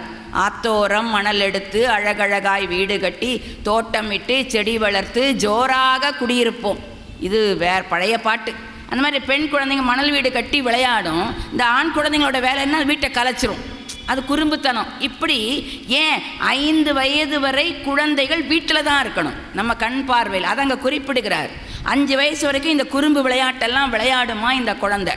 5 வயசு கழிஞ்சு 6வது வயசு வந்த உடனே வீட்டுக்கு வெளியில் அடுத்த பிள்ளைங்களோட சென்று சோலைக்கும் அந்த இதுக்கெல்லாம் போவானா. அங்கேருந்து புலிக்குட்டி, அவன் வலிமை உள்ளவன்லாம் வேடர் குலம் சின்ன சின்ன குட்டி, இப்போ புலிக்குட்டி பன்றிக்குட்டிலாம் பிடிச்சிட்டு வருவானான். இந்த குழந்தை வரும்போது காலையில் இப்படியெல்லாம் விளையாண்டு வந்தோடனே அந்த குடும்பத்தில் இருக்கிற பெரியவர்கள், முதுமகள் அப்படின்னு போடுறார், அவங்க பெரியவங்க. அந்த காலத்தில் அப்படி தான் கூட்டு குடும்பமாக இருக்கும். மாமியார் குழந்தைங்கள்லாம் ஆச்சி தாத்தாலாம் இருக்கும். இனி வருங்காலத்தில் அதெல்லாம் இருக்க போகிறது இல்லை. ஏன்னா இவங்க தனி கொடுத்துடும் போயிடுறாங்களே. அமெரிக்காவில் இருக்கிற குழந்தை தாத்தா யாருன்னு இப்படி காமிக்கிறது. இந்த பாரு அதில் என்ன தெரியும், அவ்வளோதான், முடிஞ்சு போச்சு, பாசமெல்லாம் போச்சு. அந்த பெரியவர்கள் என்ன செய்வார்களா, அந்த குழந்தைய கூட்டு, இதுக்கு தாங்க பெரியவங்க வேணும், கடுகு புகை ஊட்டி. இன்றைக்கு வருது கடுகு என்ன நல்லதுன்னு சொல்கிறானா, அன்னைக்கு அந்த கடுகு புகை ஊட்டி அந்த குழந்தைக்கு, ஏன் அது வெளியிலலாம் போயிருக்கும். இப்போ சொல்கிறோமே இன்ஃபெக்ஷன், வைரஸ் பாஞ்சிடுத்து. இதெல்லாம் அன்னைக்கு முன்னோர்கள் தெரியாமலே வச்சாங்க. அந்த வைர கிருமிகளை அழிப்பதற்காக கடுகு புகையூட்டி அந்த குழந்தைக்கு புகை காட்டி சாப்பாடு கொடுத்து தூங்க வைப்பாங்களாம். காலையில் எழுந்திரிச்சு குளிப்பாட்டி, இதெல்லாம் அந்த பெரியவங்க செய்கிற வேலை, பெரியவங்க இருக்கணும். இப்போ குழந்தைய இப்போ குழந்தை யார் குளிப்பாட்டுறா, நர்ஸு. ஏன் இதை நாம் நர்ஸுக்கும் நமக்கும் என்ன வேலை, பாசம் அங்கேயே போயிடுதில்ல. பிறந்த குழந்தை நம்முடைய அணைப்பிலே இருக்க வேண்டும். அது ஆச்சியோ தாத்தாவோ அப்படி இருக்கலாம். நீங்கள் கொண்டு போய் நம்ம இல்லை கொண்டு போய் வெளியில் விட்டால் அதுக்கு என்ன வரும், அந்த பாசம் கையிலிருந்து வர வேண்டும் என்பதை காட்டுவதற்காக அந்த மூதாட்டிகள்லாம் இப்படி இந்த குழந்தை வளர்ந்து வருது. 6 வயசாச்சு. இப்படி எத்தனை வயசு வரைக்கும் வளருது, 12 வயது வரை இந்த குழந்தை இப்படியே வளர்ந்து வருது. இதை நான் சுருக்கமாக சொல்கிறேன், அத்தனை பாட்டிலையும் நான் சொல்லலை. அதை தளர்நடையிட்டு அப்படிலாம் சொல்லுவார். ரொம்ப அற்புதமாக இருக்கும். நீங்கள் வீட்டில் போய் படித்து பாருங்கள். உண்மையிலேயே கண்ணப்புறம் எடுத்தீங்கன்னா அதை விட்டுட்டு நீங்கள் போகவே மாட்டீங்க. அப்படி கொடுத்துருப்பார் சேக்கிழார். அது அத்தனையும் நான் சொல்லலை, சொல்வதற்கு காலம் பத்தாது. காலம் இருந்தாலும் எனக்கு குரல் பத்தாது, எப்போ நின்றுமோன்னு தெரியாது. நான் தீவினை. அப்போது அது என்ன செய்வாராம், அந்த குழந்தை அப்படி வளர்ந்து வருது. 12 வயது. இப்போ நமக்கெல்லாம் கல்வி பயிலுகின்ற வயது 5. நாம் சொல்கிறது நம்ம காலத்தில். இப்போ விட்டா 2, அதுவும் முடிஞ்சிடுச்சு. ப்ரீகேஜின்னு ஒன்று வந்திருக்கு, அது கொண்டு போய் விட்டுறலாமா. அதுக்கு முன்னாடி இன்னொரு குழந்தை இருக்குது, ப்ளே ஸ்கூலு. பிறந்தவுடனே அதாவது ஆஸ்பத்திரியில் நீங்கள் பதியறதுக்கு முன்னாடியே அங்கே கொண்டு போய் விட்டுறணும். நான் சொல்கிறேன், நம்மளால் அந்த ஒரு குழந்தைய பார்க்க முடியலையே, அவள் அங்கே 30 குழந்தைய எப்படி பார்ப்பா? யோசனைலாம் எனக்கு வராது. ஏன், அது எங்கேயாவது போனால் பரவாயில்ல, நான் நிம்மதியாக சோத்தை பொங்கினா, நிம்மதியாக டிவி சீரியல் தூங்கினா, ஏதோ இப்போ எதுவும் நமக்கு எந்த வேலையும் உடல் உழைப்பு கிடையாது. அன்றைக்கு நெல் குத்தி அரிசி சமைச்சு ஒரு உளுந்த வடை எடுத்துக்கோங்க, உளுந்த ஊற போடணும், அந்த தொலியை நீக்கணும், எவ்வளவு நேரம் ஆகும். இப்போ அதெல்லாம் ஒன்றும் வேண்டாம், அவனே தொலியை நீக்கி தர்றான். இப்போ அதுவும் போயிடுச்சு, வடை மிக்ஸே விற்கிறான், அது நேற்று கேள்விப்பட்டேன். அதையே வாங்கி சாப்பிட்டு போட்டுற வேண்டியது, எல்லாம் ஃபாஸ்ட் ஃபுட்டு அப்படி ஆயிடுத்து. அப்போது இந்த அவர்களுக்கு 12 வயது, ஏன்னா வில் வித்தை தான் அவங்களுக்கு படிப்பு. அப்போ அந்த உடல் வலிமை 12 வயது, அதைத்தான் நமக்கு முன்னோர்கள் வைத்திருந்தார்கள். 5 வயது வரை இந்த குழந்தைக்கு எதுவும் தெரியாது. 5 வயசில் தான் நீங்கள் சொல்லிக் கொடுப்போம். அது கூட பள்ளிக்கூடத்தில் போய் பார்த்தீங்கன்னா இப்படி தொட சொல்லுவாங்க, நாம் பொய்யா சொல்லிடுவோம். அப்போ என்ன, இந்த டேட் ஆஃப் பர்த்லாம் கிடையாது இல்லையா, இப்போ தான் ஆஸ்பத்திரியில் பதிகிறாங்க. அதனால் ஆசிரியர் என்ன செய்வார், இங்கே வா, அது குட்டையாக இருந்தாலும் காதத்தொடு, இப்படி தொட்டால் தான் 5 வயசு, நீங்கள் மரம் போயிடும், அது எப்போ தொடுதோ அப்போ தான், அப்படியெல்லாம் வச்சு கணக்கிட்டு வளர்த்தார்கள். வளர்த்த தமிழன் தான் நாம் இப்போ இழந்துட்டோம். அப்போ இந்த குழந்தைக்கு 12 வயது ஆனவுடனே உடல் வலிமை விட்டோடனே இந்த நாகன் என்ன செய்கிறான், வில்வித்தை கற்றுக் கொடுக்க வேண்டும் என்பதற்காக ஒரு ஆசிரியரை அமர்த்தி என்ன பண்ணுறான், சொல்கிறான், என்னுடைய மகன், வேடர்களெல்லாம் கூப்பிடுறான், கூப்பிட்டு என் மகன் வில் பிடிக்கப் போகின்றான், அதாவது வில்வித்தை கற்கப் போகின்றான். எப்படி நாம் நம்ம குழந்தைக்கு கல்வி பயிலுக்கு முன்னால் அட்சராபியாசம் தொடங்குவார்கள். ஒரு மூத்த ஆசிரியரை வீட்டில் வரவழைச்சி அவர்களுக்கு வஸ்திரம் கொடுத்து, அதாவது ஆடை கொடுத்து, நல்ல நெல்லை பரப்பி, நெல்லோ பச்சரிசியோ முனை முறியாத மஞ்சள்னால எழுதுவாங்க, ஓம் குரு, அப்படி தானே எழுதி படிக்க வைக்கிறது. அப்போ ஏன் அந்த ஆசிரியரினுடைய அந்த அறிவு இந்த குழந்தைக்கு வரும். இது எதுவும் கிடையாது. கொண்டு போய் அங்கே உட்காந்து அங்கே அவன் என்ன பண்ணுவா, நீங்கள் எம்ஏ படிச்சிருக்கீங்களா, யார், பிள்ளையோட அம்மா என்னையே கேட்பா, நான் படிக்கலைங்க. அப்போ உங்களுக்கு கிடையாது இடம். ஏன்னா எங்கள் பள்ளிக்கூடத்தில் நிறைய பாடம் இருக்குது, இதெல்லாம் சொல்லி கொடுக்கறதுக்கு உங்களுக்கு இங்கிலீஷ் தெரிஞ்சிருக்கணும். அட இதுக்கு எதுக்கு பள்ளிக்கூடம், எங்களுக்கு நாங்கள் படிக்கலைன்னு சொல்லி தானே எங்கள் பிள்ளைங்களுக்கு இதெல்லாம் நம்ம கேட்க மாட்டோம். அந்த ஸ்கூலில் சேர்க்கறதுக்கு அப்ளிகேஷன் வாங்குறதுக்கு 2 நாளாக நிற்போம். இதெல்லாம் யாரோட தவறு, நம்ம எல்லாம் செஞ்சு முடிச்சுட்டு அப்புறம் அந்த குழந்தை படித்து வெளிநாட்டில் போயிட்டே என் பிள்ளைன்னா யாரோட, நீ தானே அப்படி செஞ்ச, இதெல்லாம் யோசிக்கிறது இல்லை அன்றைக்கு. அப்படி அதை போல இவன் என்ன செய்கிறான், என் மகன் வில் பிடிக்க போகிறான்னு எல்லாத்துக்கும் அறிவித்து, இல்லை பறை அறிவிச்சாச்சு, இந்த மாதிரி நாகனினுடைய மகன் திண்ணன் வில்வித்தை கற்க போகிறான்னு சொன்ன உடனே அங்கே இருக்க வேடுவர்களெல்லாம் மூட்டை மூட்டையாக பொண்ணு மணி, அந்த மலையில் விளையிற கிழங்கு, அங்கே என்ன கிடைக்குமோ அந்த கிழங்கு காய் இதெல்லாம் எடுத்துக்கிட்டு கொண்டு வந்துட்டாங்களாம். சுற்றத்தார்கள் எப்படி இருந்திருக்காங்க பாருங்க. இன்னைக்கு சுற்றத்தார்கள் திருமணத்தில் மங்கள நான் கட்டி முடிஞ்சோடனே பார்த்தா ஒரு ஆள் இருக்க மாட்டான். ஏன்னா அவனுக்கு நேரம் ஆகிடும், வேலைக்கு போயிடணும். அதுக்காக அந்த பந்தியில் முடிச்சு அம்படி ஒடியே போய்ப்பான், அந்த சொந்தக்காரங்க மட்டும்தான் இருப்பாங்க. அதை விட இப்போ மோசம், அந்த பகுதியில் வடக்கு அந்த பக்கம் பார்த்தீங்கன்னா திருமணத்துக்கு நாள் இருக்க முந்தின நாளே எல்லாம் வச்சுருவாங்க, பெண்ணும் மாப்பிள்ளையும். அந்த காலத்திலலாம் திருமண மங்கள நான் ஏறுற வரைக்கும் மாப்பிள்ளையும் பெண்ணும் வருவதில்லை. இப்போ நிச்சயதார்த்தத்திலே எல்லாம் முடிச்சிருவாங்க. அன்றைக்கி நைட்டே எல்லோரும் முடிஞ்சிடும், மறுநாள் காலையில் இந்த சொந்தமும் அந்த சொந்தமும் தான் இருக்கும். எப்படி மாறிடுது பார்த்தீங்களா? இதெல்லாம் எவ்வளோ ஒரு இது, இவ்வளவு சொல்கிறான்னு நினைக்காதீங்க. உண்மையிலே வருத்தப்பட்டு இதனால் நடந்த தீமைகளையும் நாங்கள், ஏனென்று சொன்னால் என் துணைவர் திருமுறைப்படி நிகழ்ச்சிகளை நடத்துகின்றவர், அதனால் நிறைய இடங்களில் போயிருக்கிறோம். அப்போ ஏன் இந்த மூதாதையர்கள் முன்னோர்கள் ஏன் இப்படி வைத்தார்கள் என்பதற்கு காரணம் தெரியாமலேயே நாம் அதை செஞ்சுக்கிட்டு இருக்கிறோம். அதில் பட்ட அனுபவம், அதை நான் இங்கே சொல்லலை, பட்ட அனுபவங்கள் நல்லபடியாக போயிட்டுருக்குன்னு விட்டுருக்கோங்க. அப்போது இவன் அந்த கொண்டு வந்த அந்த பொருள்களை வைப்பதற்கு இடம் இல்லையாம், அவ்வளவு கொண்டு வந்திருக்காங்களாம். இதே போலத்தான் முதலாக ராஜேந்திர சோழன் என்ன செய்கிறான், ராஜராஜ சோழன் அவன் தானே திருமுறை கண்ட பெயர். திருமுறை எங்கே இருக்குதுன்னு தெரியணுங்கிறதுக்காக திருநாரையூர்லே பொல்லா பிள்ளையாரை தரிசிக்கிறதுக்காக அவர் அங்கே நம்பியாண்டார் நம்பியிருக்கிறார். அவர் தான் திருமுறை சிதம்பரத்தில் இருப்பதாக பெருமான் சொல்ல கேட்டவர். உடனே இவர் என்ன, அந்த ராஜராஜ சோழன் என்ன செய்கிறான், அந்த பிள்ளையாரை வணங்குறதுக்கு நெய்வேத்திய பொருள் நிறைய கொண்டு வரானாம். எப்படி சோழன் எப்படி கொண்டு வந்திருப்பான், வண்டி வண்டியாக கொண்டு வந்தா, அந்த நாரையூர் பார்த்திங்கன்னா சின்ன ஊர், வைக்க இடம் இல்லாமல் வயலில் கொண்டு போய் வச்சாங்களாம். அவ்வளவு பெரிய சிறப்பு. இன்றைக்கி நான் சாமிக்கு எப்படி வைப்பேன்னு தெரியுமா, சாமிக்கு நான் அர்ச்சனை பண்ணுறது அப்படின்னா இவ்வளோ பெரிய தேங்காய் வாங்குவேன். ஏன் தெரியுமா, அர்ச்சனை பண்ணிவிட்டு எங்கே வரும், எனக்கு வீட்டில் போய் நல்லா குழம்பு சட்னிலாம் வைப்பேன் இல்லைங்களா. வெடலை போடுதேன்னு வச்சுக்கோங்க, எப்படி வாங்குவேன், இப்படி வாங்குவேன், சின்ன காயாக வாங்கு. ஏன், அது யாரோ எடுத்துகிட்டு போகிறாங்க. அதே மாதிரி பழம் வீட்டில் நல்லா கனிஞ்சு போச்சுன்னு வச்சுக்கோங்க, சரி சரி சாமிக்கு வை. இப்போ பாழா போனது பசுவின் வாயில் கனிஞ்சு போச்சா அதை வை, நல்லதை நாம் சாப்பிடும். ஏன் அவர் சாப்பிட மாட்டார்? நம்மளும் இறைவனும் வேறு என்று நினைக்கிறோம். அதான் மாணிக்க வாசகர் சொன்னார், கயல் மாண்ட கண்ணி தன் பங்கன் என கலந்து ஆண்டலுமே அயல் மாண்டு அருவினை சுற்றமும் மாண்டு. பெருமான் இதுவரைக்கும் நீ யாரோ நினச்சிக்கிட்டு இருந்தேன், இப்போ தான் செய்கிறேன், தெரியுது நீயும் நானும் ஒன்று தான்ப்பா, நீ என்னுள்ளதான் இருக்கிறேங்கிறத இப்போ உணர்ந்தேன். அவரே சொன்னதுக்கப்புறம் நாம் எத்தனை பிறவியில் உணர போகிறோனோ எனக்கு தெரியாது. ஆக அந்த அப்படியெல்லாம் கொண்டு வந்து வச்சுருக்கிறாங்களாம். சரியாக அந்த வில்லுக்கும் அந்த திண்ணனுக்கும் காப்பு கட்டுகிறார்கள். இன்றைக்கு அதை நாம் செய்கிறோம் இல்லையா? ஒரு செயல் காப்பு என்பது என்ன? ஒரு செயல் இனிதாக நடைபெறும் பொருட்டு இப்போ நாம் என்னத்தில் செய்கிறோம்? பவித்திரம். அதாவது அந்த தர்ப்பப்புல், அந்த தர்ப்பப்புல்லுக்கு ஆற்றல் உண்டு. எதிர்மறை ஆற்றல்களை இழுக்கின்ற ஆற்றல் தர்ப்பைக்கு உண்டு. இன்றைக்கும் சிவபூஜை செய்கிறவர்கள் தர்ப்பப்புல் பாயில் அமர்ந்துதான் சிவபூஜை செய்வார்கள். நிலத்தில் கீழே உட்காரக்கூடாது. நிலத்தினுடைய அந்த சக்தி நமக்கு ஆற்றலை இழுத்துவிடும் என்பதற்காக இதெல்லாம் முன்னோர்கள் தெரிந்து வைத்தார்கள். இதெல்லாம் இழந்துட்டோம். இழந்ததுக்கப்புறம் என்னாச்சு? கொரோனான்னு ஒன்று வந்தது. அன்றைக்கு வீட்டு வாசலில் வாளியில் தண்ணி வச்சாங்க, கழுவிட்டு தான் உள்ளே வருவோம். அதெல்லாம் போயிடுச்சு. எப்போ வந்தது? கொரோனா வந்தப்புறம் போடு மஞ்சளை போடு, ஊரில் இருக்கிற வேப்பிலையை போடு, அப்போ கழுவிட்டு வந்தோம். அப்போ என்ன வணங்கணும் எல்லாரையும்.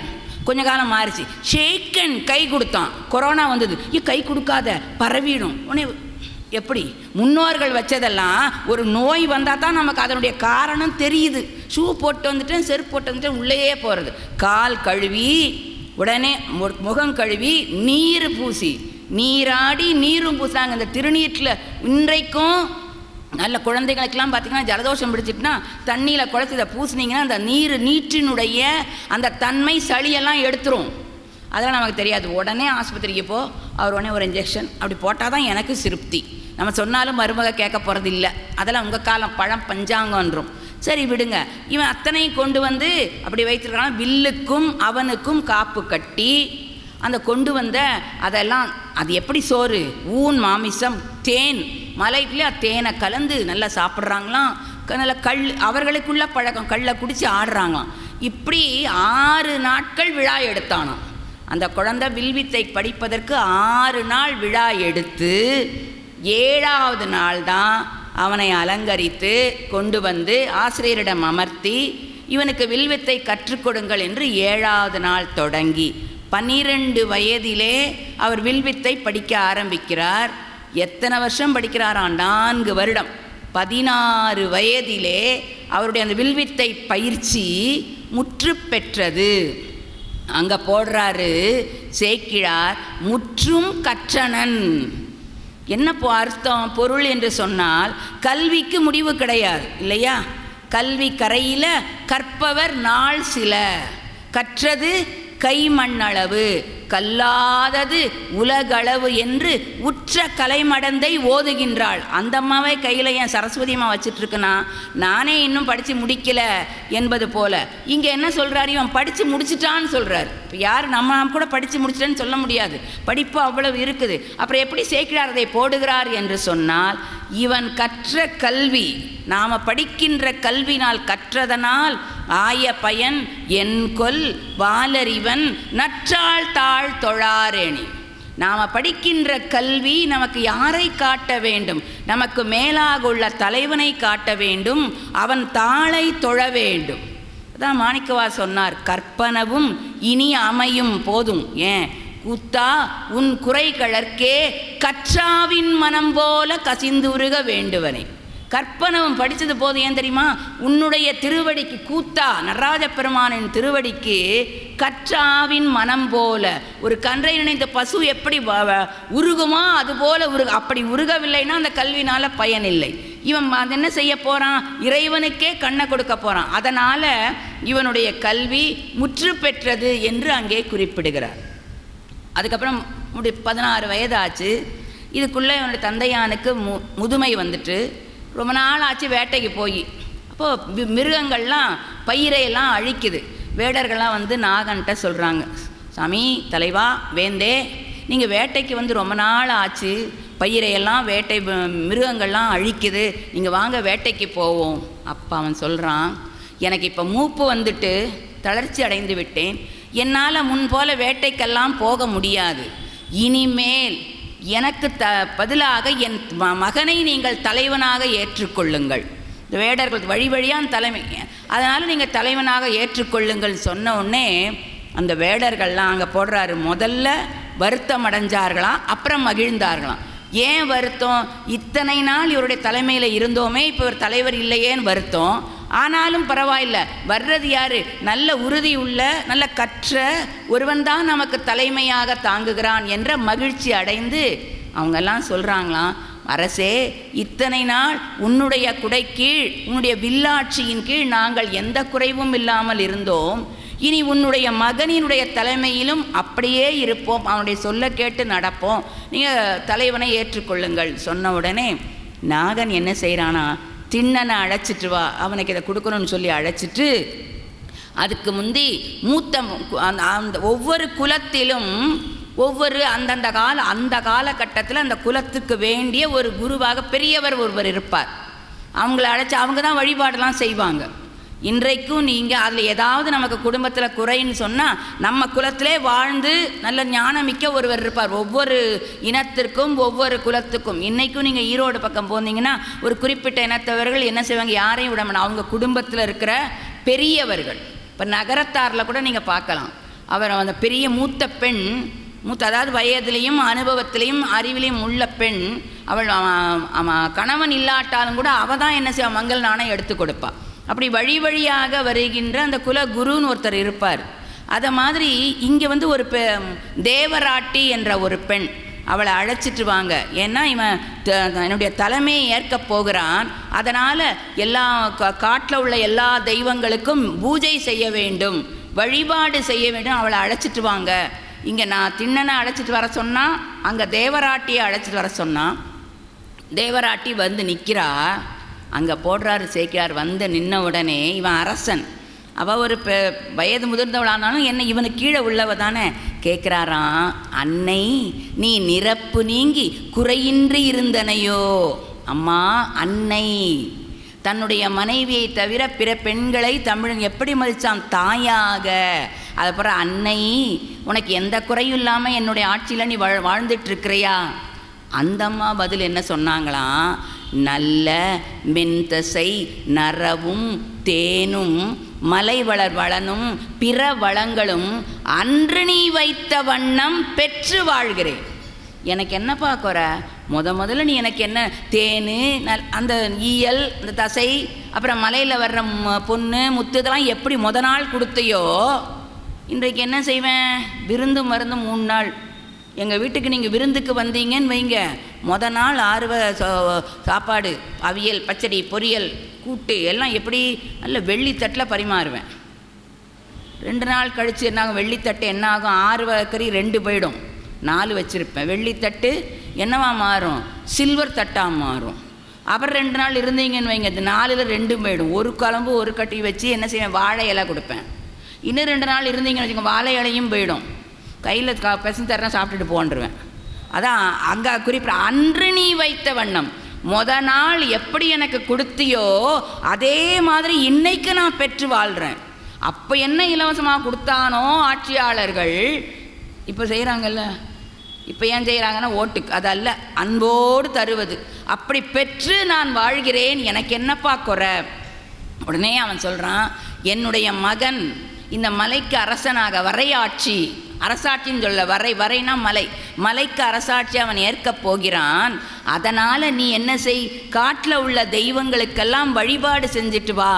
அப்போ அவ சொல்கிறா, நான் வரும்போது எனக்கு நல்ல சகுனங்கள் எல்லாம் தோன்றியது, அதனால் நீ கவலைப்பட வேண்டாம். உன் மகனுக்கு உன்னை விட அதிகமாக வேட்டை தொழில் நல்லா வரணும்ல, அந்த வருமானம் நன்றாக வரும், கவலைப்படாதேன்னு அவன் கொடுத்த பூஜை பொருள்கள், அந்த காட்டில் உள்ள தெய்வங்களுக்கு, சின்ன சின்ன தெய்வங்களுக்கெல்லாம் பூஜை பொருள்களை கொடுத்து அங்கே போயிட்டான். இப்போ திண்ணனார் வருகிறார், அவனை அழைத்து சொல்கிறான், மகனே, எனக்கு வயதாகி விட்டது, அதனால் என்னால் முன்போல வேட்டைக்கு போக முடியலை. இனிமேல் நீ இந்த வேடர்களோடு சேர்ந்து வேட்டைக்கு சென்று வேட்டை தொழிலை மேன்மேலும் நடத்தி நம்முடைய மக்களை நீ காப்பாற்றுவாயாக என்று சொல்லி அந்த அரசாங்க அடையாளம். இப்போ நம்ம பதவி ஏற்றோடனே ஒன்று சொல்லுவோம்ல, சங்கர் வடிவாகிய நான், அது வரும். எப்படி பதவி ஏற்றுக்கொள்கிறேன், என் உயிர் உள்ளவரை யாருக்கும் சொல்ல மாட்டேன், வீட்டை நான் அப்படி சொல்ல வேண்டியது, ஆனால் நாட்டை காட்டி கொடுத்துறது, அது வேறு விஷயம்.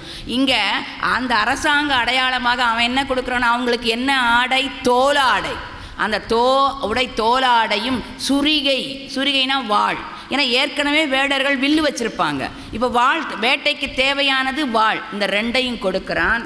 உடனே அவன் சரி தந்தையேன்னு ஏற்றுக்கொண்டு அங்கே இருக்க சுனை நீரில் முழுகிட்டு வேட்டைக்கு போகிறதுக்காக முழுகிட்டு நல்லா ஆபரணங்கள் எல்லாம் அணிஞ்சுக்கிட்டு மக்கள் எல்லாம் வராங்க. வேட்டைக்கு போக தயாராகிறதுக்கு வேட்டை நாயி, அப்புறம் அந்த சொன்னல பார்வை விலங்கு கட்டி போட்டிருப்பாங்க, கரடி, மான், புலி, இந்த மான்களை எடுத்துக்கிட்டு வேட்டைக்கு கூட கொஞ்சம் பேர் அது பின்னால் வர்றாங்க.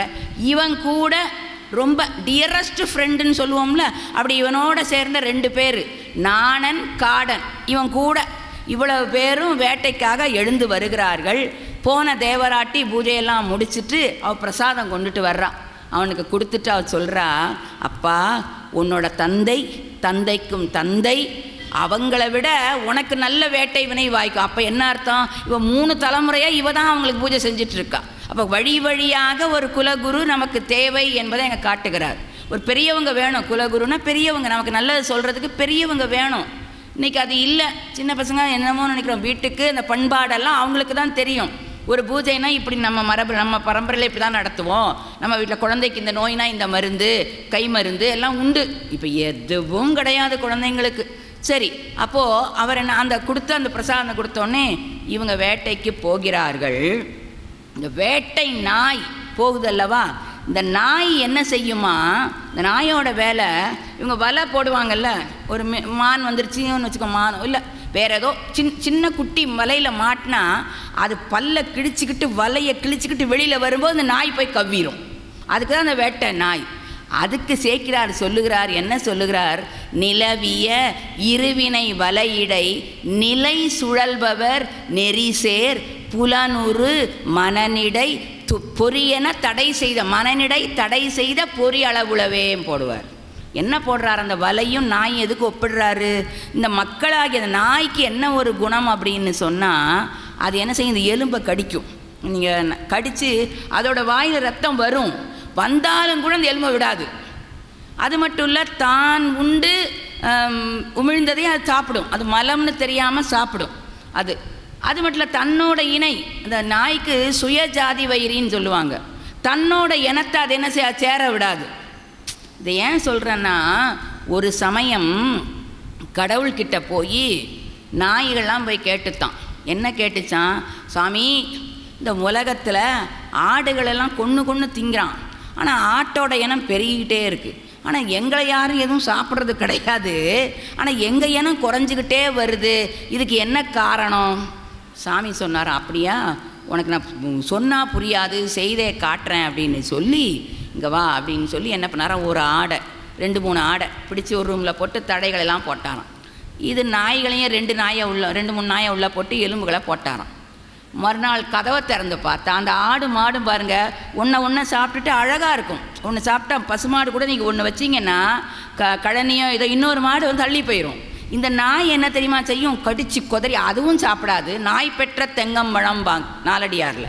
நாய் தானும் திங்காது, 2 ஒன்றை சண்டை போட்டு அப்போ அதுக்கு அது சுயஜாதி வயிறு, அதுவே அதுக்கு எதிரி. அதை போல் அப்படிப்பட்ட அந்த நாய் போல இந்த மக்களாகிய நாம் இந்த சிற்றின்பங்களிலேயே உழன்று திரிந்து இந்த புலன்களால் வருகின்ற இன்பம், இது இன்பம் இல்லை என்று தெரிந்தும் மீண்டும் மீண்டும் அனுபவித்து அதிலேயே பிறவியில் சுழல்றோமே என்பதை காட்டுவதற்கு அங்கே சொல்கிறார். அழகா பட்னத்தார் சொல்லுவார், உண்டதே உண்டு, உடுத்ததே உடுத்து, மற்றிந்து கேட்டதே கேட்டு, கண்டதே கண்டு, கழிந்தன கடவு நாளெல்லாம். சாப்பிட்டதையே தான் சாப்பிட்றோம். கிட்டத்தட்ட நான் ஒரு 5 லட்சம் தோசை சாப்பிட்ருப்பேன். இப்போவும் தோசை கொடுங்க வேண்டான்னு சொல்ல மாட்டேனே. ஒரு 8 லட்சம் இட்லி சாப்பிட்ருப்பேன். உப்புமா வேணா ஒரு 10,000 சாப்பிட்ருப்பேன். எத்தனை சாப்பிட்றேன்? அதான் உண்டதே உண்டும், உடுத்ததே உடுத்தும், மற்ற பேசிய வார்த்தையே திரும்ப திரும்ப சொன்னதே சொல்லிகிட்டு இருப்பேன். ஒரு ஆளை பற்றி குறை சொல்லியிருப்பேன், அதோட விட்டு குறையே சொல்லப்படாது, புறங்கூறாமை சொல்லுவேன், திருப்பி சொல்லுவேன். அப்போ பேசியதையே பேசி உரைத்ததே உரைத்தும் கேட்டதே கேட்டும் கழிந்தன கடவு நாளெல்லாம் வார் பட்டணத்தார். இப்போ இந்த பிறவியினால் என்ன பயன் என்று தெரியாமல் இருக்கின்றோமே என்பதை அங்கே காட்டுகிறார். 2 வினைகளாக அந்த நாய் போல 2 வினைகளிலே சுற்றி அகப்பட்டு கொண்டிருக்கிறதே எவ்வளவு. ஏன்னா பெரிய புராணத்தில் அத்தகைய சைவ சித்தாந்த கருத்துக்கள் இருக்குது. நீங்கள் சைவ சித்தாந்தம் படிங்கள். உண்மையிலேயே அதனை எனக்காக சொல்லலை, அவ்வளவு நமக்கு ஏன் வந்திருக்கிறோம், ஏன் துன்பப்படுகிறோம், வினைனா என்ன அத்தனையும் அந்த சாத்திரத்தில் இருக்கிறது. சரி, நான் அதுக்குள்ளெல்லாம் போகலை என்று சொல்லி அந்த நாயை அதுக்காக கொண்டு வர்றாரு. கொண்டு வந்து என்ன செய்கிறார், அங்கே கொண்டு விட்டுக்கிட்டு போகிறாரு. வேட்டைக்கு போகிறாங்க. இந்த வேட்டையாடும்போது கூட ஒரு தர்ம நெறியை பின்பற்றுவாராம் திண்ணனார். என்ன வேட்டை நாய்? கர்ப்பமுள்ள அந்த விலங்குகளை வேட்டையாட மாட்டார். சின்ன குட்டி இருக்கும்போது அதை வேட்டையாட மாட்டார். வயதானதுக்கு அதை வேட்டையாட மாட்டார். அது தர்ம நெறி. இப்படி இவங்க வேட்டையில் போய் தனக்கு பிடிச்ச புலி கரடியெல்லாம் பிடிச்சி வச்சாச்சு. ஒரே ஒரு பன்றி என்ன செய்யுது, தப்பிச்சு இவங்களுக்கு தப்பிச்சு ரொம்ப தூரம் ஓடுது. இவங்க துரத்திட்டே மற்ற வேடர்கள்லாம் களைச்சி போய் நின்றுட்டாங்க. இவங்க 3 பேர் மட்டும், யார்? திண்ணன், காடன், நாகன் 3 பேர் மட்டும் அந்த பன்றியை துரத்திக்கிட்டு போகிறாங்க. அது ரொம்ப வேகமாக ரொம்ப தூரம் போகுது. போக போக அதால் ஓட முடியல. ஒரு மரத்தடியில் போய் ஒளிஞ்சுக்கிடுது இவங்க. இப்போது இங்கே பாருங்கள், திண்ணன் என்ன செய்யறான், அந்த மரத்தடியில் ஒளிஞ்சிருக்கும். அப்போ என்ன செய்யணும், வில்லை விட்டு அதை கொல்லலாம். ஆனால் கொல்லலை. வில் என்பது என்னன்னா தூரத்தில் நிற்கிறவர்களை எரிந்து கொள்வதற்கு தான் அம்பு. இப்போ பக்கத்தில் இருக்கிறனா என்ன செய்யணும், உடைவாளை எடுத்து தன்னுடைய வலிமையினால் கொல்லணும். அதை காட்டுறார் போர் நெறி. வில்லை போட்டு அதை கொல்லலை, உடைவாளை. ஏன்னா பன்றி எதிர்த்து வந்தாலும் உடைவாளை கொன்று அந்த பன்றியை கொன்றாச்சு. பன்றி இதை ஏன் சொல்கிறேன்னா, இதை பார்த்த நாணனும் காடனும் ஐயோ கொன்றான் ஆடவர் அச்சோம். ஏன்னா இவர் இப்போ தான் முதல்ல வேட்டைக்கு வர்றார். சொல்லுவாங்க கன்னி வேட்டை, மெய்டன் ஸ்பீச்சுன்னு சொல்லுவாங்க தெரியுமா. முதலாக மேடை ஏறினா அதுக்கு கன்னி தமிழ். முதல்ல நான் மேடை பேசுகிறேன்னா அது கன்னி மேடை முதல். இவர் இப்போ முதலாக வேட்டைக்கு வர்றாரு. அந்த நாணன் காடன்லாம் பல தடவை போயிருப்பாங்க.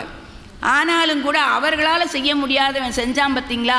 அதனால் கொன்றான் அச்சோன்னு மகிழ்ந்து 2 பேரும் வர்றாங்க. அந்த பன்றியை எடுத்து வந்தோடனே 2 பேரும் சொல்கிறான், அவன் காலடியில் வணங்கி, அப்பா நம்ம இப்போ ரொம்ப தூரம் வந்துட்டோம், களைப்பாயிட்டு பசி எடுக்குது, அதனால் இந்த பன்றியை சுட்டு சாப்பிட்டுட்டு கொஞ்சம் தண்ணி குடிச்சிட்டு அதுக்கப்புறம் மறுபடியும் வேட்டைக்கு போவோம். இப்போ இங்கே தான் இப்போ வேட்டைக்கு போவோன்னு சொல்லும்போது திண்ணன் சொல்கிறார், இங்கே தண்ணி எங்கே இருக்குது, தண்ணியே கிடையாத காட்டில். அப்போது அந்த நாணன் சொல்கிறான், ஒன்றுமில்லை, இதை கொஞ்சம் தூரம் கடந்து அங்கே பொன்முகலி ஆறுன்னு ஒரு ஆறு ஓடுது, அங்கே போய் தண்ணீர் குடிக்கலாம். அப்படியா, சரி வா எல்லாரும் அங்கேயே போவோம் அப்படின்னு போகிறான். அங்கே போனால் அங்கே மலை உச்சி இருக்குது. அப்போ நாணன் சொல்கிறான், அது என்ன தெரியுமா, அது மலை உச்சியிலே செவ்வேள் குடுமித்தேவர் இருப்பார். குடுமி வச்சுருப்பார். அதனால் அவன் வேடனுக்கு அதெல்லாம் சிவபெருமானோ அதெல்லாம் சொல்ல தெரியாது இல்லையா. குடுமி வச்சுருக்கனால குடுமித்தேவர், குடும்பித்தேவர் இருப்பார். நீங்கள் தண்ணி குடிச்சு அங்கே மலை மேலே போனால் கும்பிடலாம். இதாங்க நல்வினை. நமக்கு நல்ல புத்தி அப்பப்போ வரும். இன்னைக்கு கட்டாயம் கோயிலுக்கு போகணும், கோயிலில் வழிபாடு நடக்கும்னு சொல்லும்.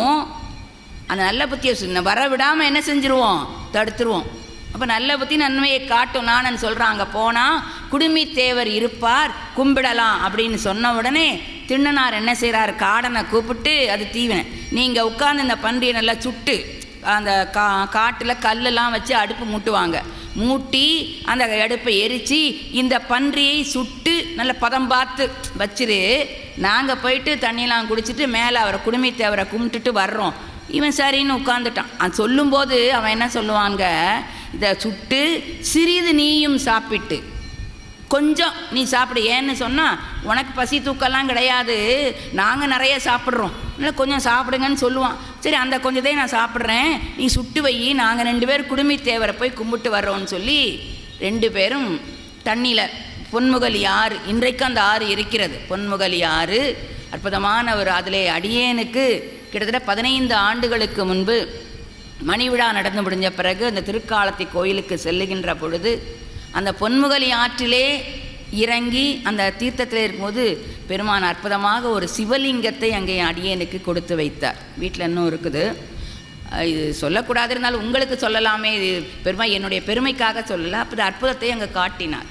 அப்போது அங்கே போய் அங்கே குடிக்கிறாங்க. அந்த பொன்முகலி ஆற்றில் தீர்த்தத்தை குடிச்சிட்டு மேலே ஏறுறாங்க. மேலே ஏறும்போது திண்ணன் சொல்கிறான், இதை எத்தனாவது பாட்டில் போடுவார்னா 97வது பாட்டில் போடுவார். 96 பாடல்களும் அவன் வளர்ந்த விதம் உலகச் சார்பு. இப்போ நமக்கு 96 தத்துவங்கள் இருக்குன்னு. தத்துவம்னா கருவி, மெய்வாய் கண் மூக்கு செவி மனம் புத்தி சித்தம் அந்த அப்படின்னு 4. மனம் புத்தி அகங்காரம் சித்தம் 4 உட்கருவி. பஞ்சபூதங்கள் மெய் ஒளி ஊறு சுவை நாற்றம் ஒளி ஊறு நீர் நிலம் தீ இதெல்லாம் சேர்ந்து அப்புறம் அதனுடைய விரிவாக இது ரொம்ப விரிவு சித்தாந்தத்தில் வரும். 96 தத்துவங்களால் நாம் கட்டப்பட்டிருக்கிறோம்.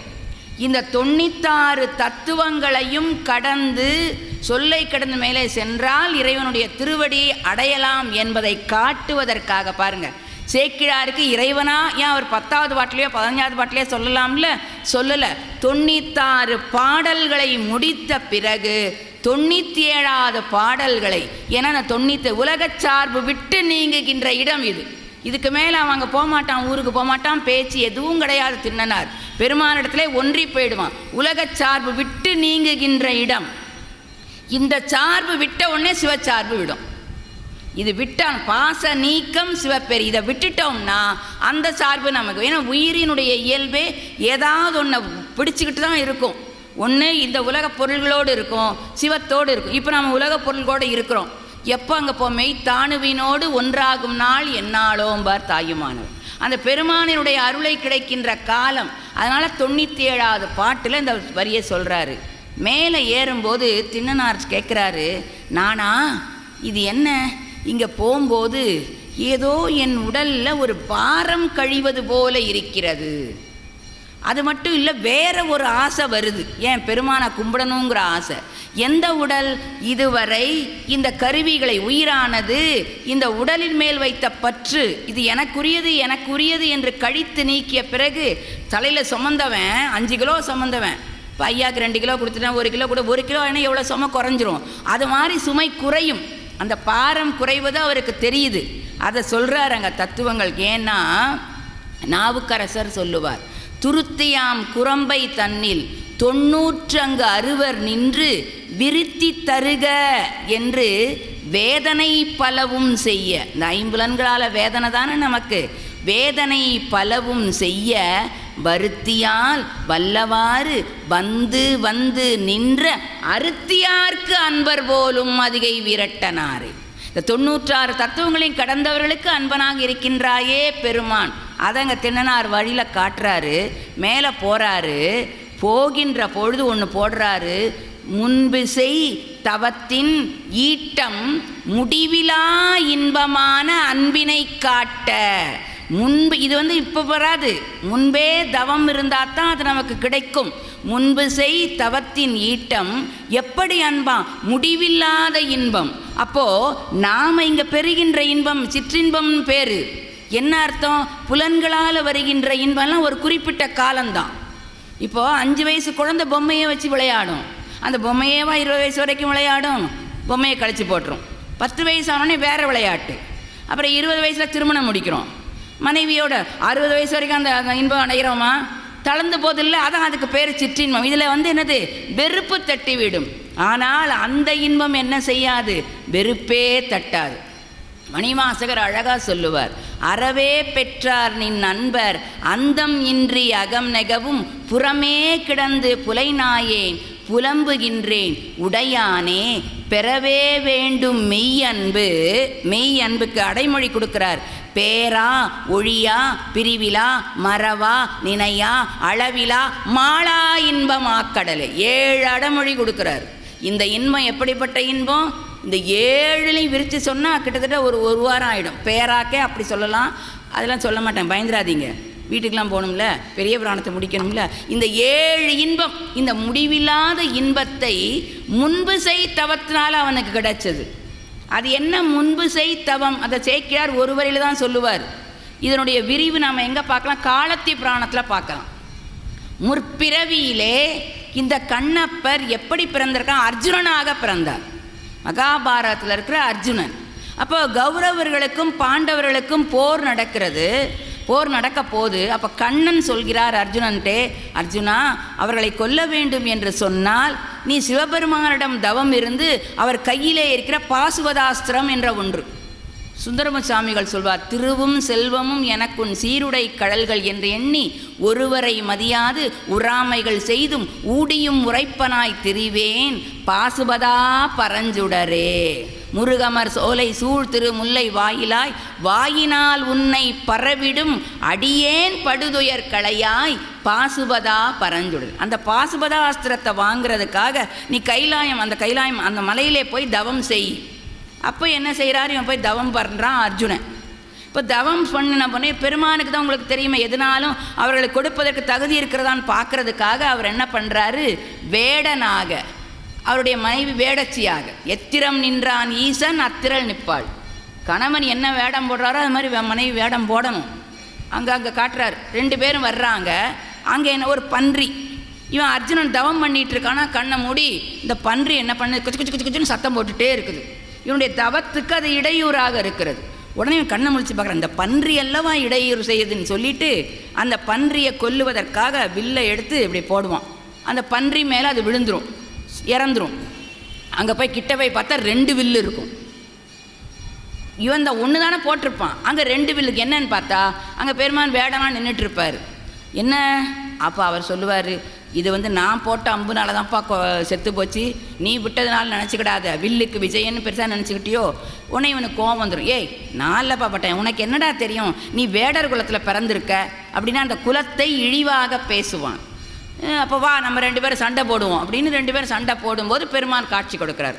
ஐயோ பெருமானே, நீயா வேடனாக வந்து தெரியாது நான் அபச்சாரம் பண்ணிட்டேனே, பரவாயில்ல, உனக்கு வரம் தருவதற்காகத்தான் நான் வந்தேன், என்ன வரம் வேண்டும். இவன் கேட்க வந்தது பாசுபதாஸ்திரம். ஆனால் இப்போ பெருமான் வந்தோடனே மறந்துடுவான், எனக்கு தேவையில்லை, எனக்கு முக்தியை தா. அப்போ அவர் சொல்லுவார், இப்போ நீ இந்த பிறவியில் உனக்கு இந்த கடமை, நீ பாசுபதாஸ்திரம் கேட்டு தானே வந்திருக்கிற, அதனால் இந்த பிறவியிலே இந்த பாசுபதாஸ்திரத்தை வாங்கிக்கொள், அடுத்த பிறவியிலே உனக்கு முக்தியை தர. அது எப்படி தர்றேன்னா, எந்த குலத்தை நீ இகழ்ந்தாயோ அந்த குலத்தில் நீ பிறப்ப. அப்போ இதுலேருந்து தெரியுதா, நாம் இன்னைக்கு நாம் வீட்டுக்காரரை திட்டினோம்னா அடுத்த பிறப்பில் அவர் என்ன செய்வார், மாறி நம்மளை திட்டிகிட்டு இருப்பார். மாறக்கூடாது. அச்சு மாறி பிறக்கும் உயிர்கள் பார் சித்தியாரில் மாறிடும். பெண் ஆணாக மாறலாம், ஆண் பெண்ணாக மாறலாம். முதல் நாள் சொன்னல மாறிச்சில்ல அந்த கதை, அதை மாதிரி மாறிடும். அதனால் இப்போ எதுவுமே நம்ம சொல்லக்கூடாது. இப்போ எந்த விலங்கை நீ கொண்டு உனக்கு எனக்கு சண்டை வந்ததோ அந்த விலங்குனால உனக்கு முக்தி கிடைக்கும். இப்போ அதே மாதிரி வேடர் குலத்தில் பிறந்திருக்கானா, பன்றி தானே இவனுக்கு வழிகாட்டிட்டு போச்சு. அந்த பன்றி அந்த தூரம் போகவில்லைன்னா இவன் போயிருக்க மாட்டான். அதைத்தான் முச்சை தவத்தின் ஈட்டம் முடிவிலா இன்பமான அன்பினை எடுத்து காட்ட மேலே போகிறாரு. மேலே போகும்போது அங்கே குறிப்பிடுகிறார், பேணு தத்துவங்கள் என்னும் பெருகு சோபானம் ஏறி, தத்துவங்களை கடந்து அந்த படிகளை கடந்து இவர் ஏறுறதுக்கு முன்னாலேயே பெருமானினுடைய அருள் நோக்கம் அங்கு அவருக்கு பாய்கிறது. அப்போ என்ன பொருள், நாம் தவம் செய்தாலும் பெருமானினுடைய திருவருள் நமக்கு முதல்ல கிடைச்சிருக்கணும்.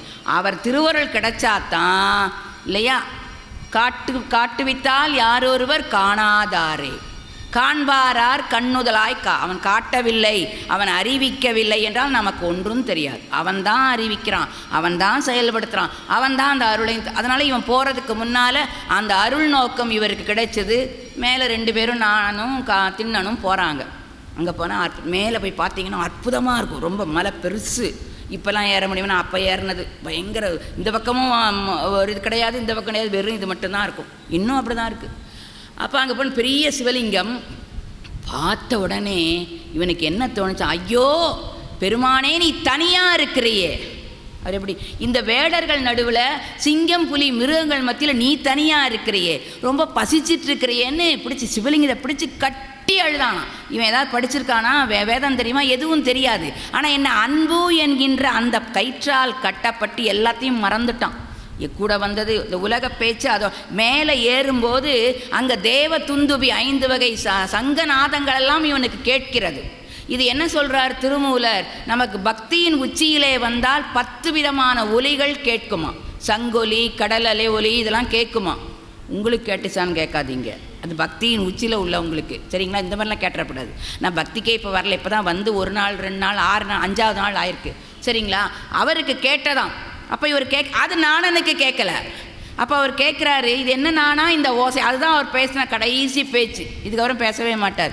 இது என்ன ஓசைன்னொன்னே அவன் சொன்னான், ஒன்றுமில்லை, மலையில் நிறைய பூக்கள்லாம் இருக்கா, அந்த பூக்களில் இருக்கிற தேனை உறிஞ்ச வந்த வண்டுகள் ரீங்காரம் இசைக்கின்றன, வேற ஒன்றும் இல்லை அப்படின்னு சொல்லி கூட்டிகிட்டு போயிட்டான்.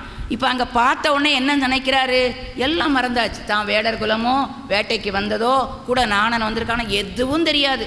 பெருமானை அன்பு உருவமாக மாறினார். ஒரு அன்புக்கு ஒரு வடிவம் கொடுத்தீங்கன்னா அது கண்ணப்பர் தான். அங்கே நின்று, பெருமானே நீ பசிச்சிருக்கிறாயே, தனியாக இருக்கிறாயே, இரு உனக்கு நான் சாப்பாடு கொண்டுட்டு வர்றேன் அப்படின்ட்டு கீழே இறங்குவாராம். ஐயோ தனியாக இருப்பார், மறுபடியும் வந்துடுவாராம். போவார், புல்லுவார், விழுவார், மீழுவார், இப்படின்னு படிசையாக போடுவார். சேர்க்கிறார், கட்டி பிடிச்சிப்பாராம். அப்புறம் ஒரு வாரு தேறி, கொஞ்ச நேரம் இரு பெருமானே, கீழே போய் நான் உனக்கு நல்ல சாப்பாடு கொண்டுட்டு வர்றேன் அப்படின்ட்டு இவன் கீழே இறங்கி வர்றான். பின்னால் நாணன் வர்றது அவனுக்கு தெரியல. இதுக்குள்ளே கீழே அங்கே அவன் இருந்தாலும் அவன் நல்ல அந்த மாமிசத்தையெல்லாம் சுட்டு அதில் தேவையான எதாவது பயன்படுத்த முடியும். இப்போ நம்ம காய்கறியில் தேவையான புழு பூச்சி நீக்கி நல்ல பல்லுக்கு இதமாக இருக்குமே அவன் எல்லாம் சுட்டு வச்சுட்டு இவன் வந்த உடனே, தின்னா நான் நல்லா சுட்டு வச்சுட்டேன், நல்லா பார்த்துக்கோ, இதில் உனக்கு தேவையானதை நீ பொருத்தி வச்சுட்டு நீயும் சாப்பிட்டுட்டு எங்களுக்கும் கொடுங்க. அவன் காதில் அது யாருனா தானே. கூட வந்த நாணவன் சொல்கிறான், இந்த பாரு இவனுக்கு எல்லாம் மறந்துட்டு இவன் எப்படி இருக்கிறான்னு தெரியுமா, வங்கினை பற்றிய உடும்பு போல இருக்கிறான். இந்த மலை ஏறுறதுக்கு என்ன தெரியுமா செய்வாங்க, உடும்புன்னு ஒன்று உண்டு, மூர்க்கன்னு முதலே அந்த உடும்பை மேலே போட்டு அதை பிடிச்சிக்குமா மலையை, அதை வச்சுக்கிட்டு தான் கயிறு ஏறுவாங்க, அவ்வளவு வலு. வங்கினை பற்றிய உடும்பு என்ன நின்றான், மேலே ஏறுறதுக்கு. அது மாதிரி இவன் தேவு மயக்கம் கொண்டான், நம்மளையெல்லாம் பார்க்க மாட்டேங்கிறான், பெருமான் மேலே அன்பாக இருக்கிறான். இப்போ வந்தது கூட எதுக்கு தெரியுமா வந்திருக்கிறான், நமக்கு சாப்பிட கொடுக்கறதுக்கு இல்லை, அந்த பெருமானுக்கு சாப்பாடுனோடனே சாப்பாடு வந்துட்டு சாப்பாடு கொண்டு போகிறதுக்காக அங்கே வந்திருக்கிறான். இவன் என்ன பண்ணானா, தின்னன் அந்த அங்கே அவன் சுட்டு வச்சதெல்லாம் எடுத்து தான் சவைச்சு பார்க்குறான். அவனுக்கு எந்த இல்லை, பெருமானுக்கு அனுசிதான் அதெல்லாம் கிடையாது, அன்பு தானே. ஐயோ இது பெருமானுக்கு நல்லா பிடிக்கும், இது நல்ல மென்மையாக இருக்கா, நம்ம வீட்டில் பார்ப்போம்ல வெந்துருச்சா வேகலையா அந்த மாதிரி வந்து பார்த்து சிலதாக துப்புறான்.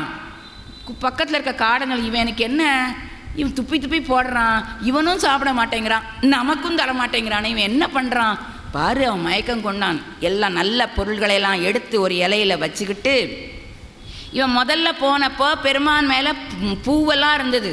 நாணனை பார்த்து கேட்பான், நானா இதெல்லாம் என்னது? அப்போ அவன் சொல்லுவான், இது ஒன்றுமில்லை, முன்னால் நான் ஒரு காலத்தில் உங்கள் அப்பா கூட வந்தேன், அப்போ இங்கே ஒரு பார்ப்பான், அவர் போட்டது ஒரு பார்ப்பான் வந்து பெருமானுக்கு இப்படி சாமிக்கு மேலே இப்படி பூ வைப்பார், தண்ணி ஊற்றுவார், அவனுக்கு அது அபிஷேகம் கூட சொல்ல தெரியல, தண்ணி ஊற்றுவார், ஏதோ வாயில் முணுமுணும்பார், அவர் பக்கத்தில் இலை வைப்பார். இவோ சாமிக்கு இதான் ரொம்ப பிடிக்கும்னு நினச்சிட்டு தான் இவன் இங்கே கீழே வர்றான். வந்து இந்த மாமிசத்தை எடுத்துகிட்டு போய் முதல் நாள் இங்கே பெருமான் இடத்துல வச்சு, பெருமானே எனக்கு அவன் மந்திரம்லாம் சொல்ல தெரியாது இல்லையா, நீங்கள் சாப்பிடுங்க, உங்களுக்கு வேண்டியது நல்லா கொண்டாந்துருக்கேன்னு உண்ண வைக்கிறான். இவன் இப்படியே இருக்கிறானே, பேச மாட்டேங்கிறானேன்னு தெரிஞ்சு அந்த நாணனும் காடனும் ஊருக்குள்ளே போய் அவங்க அப்பாவையும் அந்த தேவராட்டியும் கூப்பிட்டு வருவோம். இவனுக்கு யாரோ செய்வனை வச்சுட்டாங்க, பில்லி சூனியம் வச்சுட்டாங்க, இவன் மயக்கம் அடைஞ்சிருக்கான், மயங்கி போய் இருக்கிறான்னு சொல்லி அவங்க அப்பாவை கூப்பிட்டு வந்தாலாவது இவன் வருவான்னு நினச்சிட்டு அப்பாவையும் அந்த தேவராட்டியும் கூப்பிட்டு வராங்க. அவங்க அப்பா வந்து என்னென்னமோ சொல்லி பார்க்குறாரு, அவனுக்கு எதுவுமே ஏறலை. ஏன், முன்னம் அவனுடைய நாமம் கேட்டாள், மூர்த்தி அவனிருக்கும் வண்ணம் கேட்டாள், பின்னை ஆரூர் கேட்டாள், பெயர்த்தும் அவனுக்கே பிச்சியானாள், அன்னையையும் அத்தனையும் நீத்தாள், அன்றே நீத்தாள், அகன்றாள் அகலிடத்தார் ஆசாரத்தை எல்லாம், தன்னை மறந்தாள், தன்னாமம் கெட்டாள், தலைப்பட்டாள், நங்கை தலைவந்தாள். நம்ம பேர் என்ன, ஊர் என்ன எல்லாம் மறந்துடும். அப்படி மறந்த நிலையில் அவன் இருக்கும்போது அவங்க அப்பா சொல்கிறத கேட்பானா, ஒன்றும் கேட்கல. இவன் இப்படியே இருக்கான்னு விட்டுட்டு என்ன செஞ்சிடறாங்க, அவங்க போயிடுறாங்க. இது மொதல் நாள் இவனுக்கு என்ன செய்கிறான், பெருமானுக்கு அந்த இறைச்சியெல்லாம் வச்சு படைச்சிட்டு, ஐயோ பெருமான் தூங்காமல் இருப்பார், விலங்குகள்லாம் வந்து இவருக்கு துன்பம் செய்யுமேன்னு வில்லை வச்சுட்டு அவன் தூங்காமல் காவல் காக்கிறான். அப்படி உட்கார்ந்துருக்கிறான். மறுநாள் நியமமாக பூஜை செய்கிற அந்த சிவகோசரியார், சிவனையே விரும்புகிற பேரை பாருங்க, அவர் ஆகம விதிப்படி பூஜை செய்கிறவர். அவர் வர்றாரு, விடிஞ்ச உடனே அவர் வரும்போது இவன் என்ன பண்ணுறான், ஐயோ பெருமான் நைட்டு சாப்பாடு கொடுத்தது காலையில் கொடுக்கணுமே, விடிய காலம் சீக்கிரம் போனால் நல்ல சின்ன சின்ன மிருகங்களாக கிடைக்கும், இளமையான, அதனால் அவன் கீழே இறங்கி போயிருக்கான், இவர் மேலே வர்றார். இந்த சிவகோச்சர் மேலே வர்றாரு. இங்கே பார்த்தா என்ன இருக்குது, மாமிசமாக அப்படி தாண்டி தாண்டி போகிறார். ஐயோ, உங்களுக்கு இந்த அனுசிதம் செஞ்சது யார்? வரக்கூடாத இந்த வேடர்கள் தான் செஞ்சுருப்பாங்க. பெருமானே, இது உனக்கு மகிழ்ச்சியா? நீ இதை கெடுக்கக்கூடாதா? அவர்களை தண்டிக்கக்கூடாதான்னு கேட்குறார் அவர். ஏன்னா தக்கன் வேள்வியிலே அந்த வேள்வியை தகர்த்தா வந்தார் பெருமான். இது உனக்கு விருப்பம்னால தான் நீ இதை வச்சுக்கிட்டேன்னு நினச்சி, சரி யாரோ செஞ்சுருக்காங்கன்னு அதையெல்லாம் இல்லை அள்ளி போட்டுட்டு அதை தொட்டுட்டார்ல அசுத்தம், மீண்டும் இறங்கி வந்து அத்தனை படி இறங்கி வந்து ஆத்தங்கரையில் குளிச்சுட்டு மறுபடியும் போய் அவர் நியமமாக என்ன பண்ணார், பூவெல்லாம் வச்சு பெருமானுக்கு சாத்தி அவர் கீழே இறங்கிட்டார். இவர் மேலே ஏறுறார். 2ஆம் நாள் மேலே ஏறினோடனே அவன் சொன்னான்ல, பூ வேணும், மஞ்சனை வேணும், அபிஷேகத்துக்கு நீர். இவர் அதெல்லாம் வச்சுருக்காரா கையில்? என்ன செய்வாரோ, வாயில் தண்ணீர் கொண்டு வர்றார். பெருமானுக்கு அபிஷேகத்துக்கு எங்கே தண்ணி? வாயில். பூ வைக்கிறதுக்கு பூ கூட இல்லை. அந்த பூவெல்லாம் பறித்து எங்கள் தன்னோட குடுமியில் வச்சுக்கிட்டார்.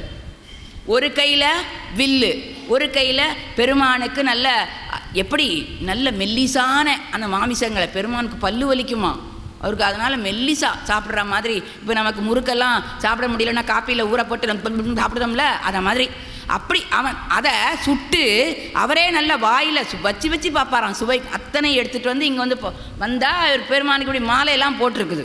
இந்த மாலையெல்லாம் என்ன செய்கிறாராம், நீக்கணும். எப்படி நீக்குவார்? 2 கையிலையும் 2 கை இருக்குது. அப்போ என்ன பண்ணாராம், காலில் அணிஞ்சிரு தெரியல அவனுக்கு. அன்புங்கிறதுல வரும்போது எல்லாம் போயிடும். அன்புலே என்ன வராது, அந்த சாத்திரம் பல பேசும் சழக்கர்கள் கோத்திரமும் குலமும் கொண்டு என் செய்வீர், பாத்திரம் சிவன் என்று அரிதிரேல் மாத்திரைக்குள் நிற்கும் மார்பேரரை. ஆச்சாரம் அன்புக்கு முன்னால் கிடையாதுங்கிற காட்டுறது தான் கண்ணப்ப நாயனாருடைய வரலாறு. அவன் என்ன பண்ணுறான்னா, பெருமான் மேலே இருந்த அந்த பூவையெல்லாம் அவன் போட்டிருக்கிற செருப்பு விகேசி செருப்பு இல்லை, பேட்டா செருப்பு இல்லை, காட்டில் நடக்கிறதுக்கு இதமாக தோல் செருப்பு. தோலால். ஏன்னா இப்போ அவங்கவுங்க இப்போ தார் போடுறவங்க ஒரு செருப்பு போட்டிருப்பாங்க பார்த்தீங்களா, அந்த தார் சூடு. இவன் காட்டில் முள்ளுலாம் குத்துறாங்க, அதுக்காக தோலுனால் செய்யப்பட்ட குவப்பெரும் தடக்கை வார் சோப்பு தெருப்புன்னு நாவுக்கரசர் குறிப்பிடுவார். அந்த செருப்பு காலால் அந்த பூவெல்லாம் தள்ளிட்டான். அப்புறம் தள்ளியாச்சு, அபிஷேகம் பண்ணணும்ல, வாயினால இப்படி பெருமான் மேலே நீரை கொப்பிடிச்சாச்சு. பூவை அப்படி தலையிலேருந்து அப்படி பெருமான் மேலே சாத்திட்டான். அப்புறம் அந்த மாமிசத்தை வச்சு படைச்சாச்சு, சாப்பிட்டாச்சு. இரவெல்லாம் இவன் ஊனோ உறக்கமோ இவனுக்கு கிடையாது, எல்லாம் மறந்துட்டான். பசி தூக்கம் எதுவும் இல்லை, பெருமான் தான். அப்படி அந்த பெருமானுக்கு தினந்தோறும் இப்படி போவான், அவர் வருவார். இப்படி பார்த்தோன்னே இவரால் தாங்க முடியும். இப்படி 4 நாள் ஆயிடுச்சு. சிவகோச்சரியாருக்கு தாங்க முடியல. 5ஆவது நாள் அதையெல்லாம் நீ பெருமானே, இப்படி ஒரு வேடன் அனுசிதம் செய்கிறானே, அபச்சாரம் செய்கிறானே, அவனை நீ காட்டக்கூடாதா பெருமானேன்னு சொல்லும்போது சொல்லி அவர் பூஜையெல்லாம் முடிச்சுட்டு வீட்டில் போய் படுத்துட்டார். பெருமான் அந்த சிவகோச்சரியார் கனவுல போய் என்ன சொல்கிறாராம், அதை அவரை எழுப்பி கனவுல சொல்கிறார், அவனுடைய வடிவெல்லாம் நம் பக்கல் அன்பு என்றும், அவனுடைய அறிவெல்லாம் நமையறியும் அறிவு என்றும், அவனுடைய செயலெல்லாம் நமக்கு இனியவாம் என்றும், அவனுடைய நிலை இவ்வாறு அறி. ஐயோ, நீ அவன் வேடன்னு நினைக்காத.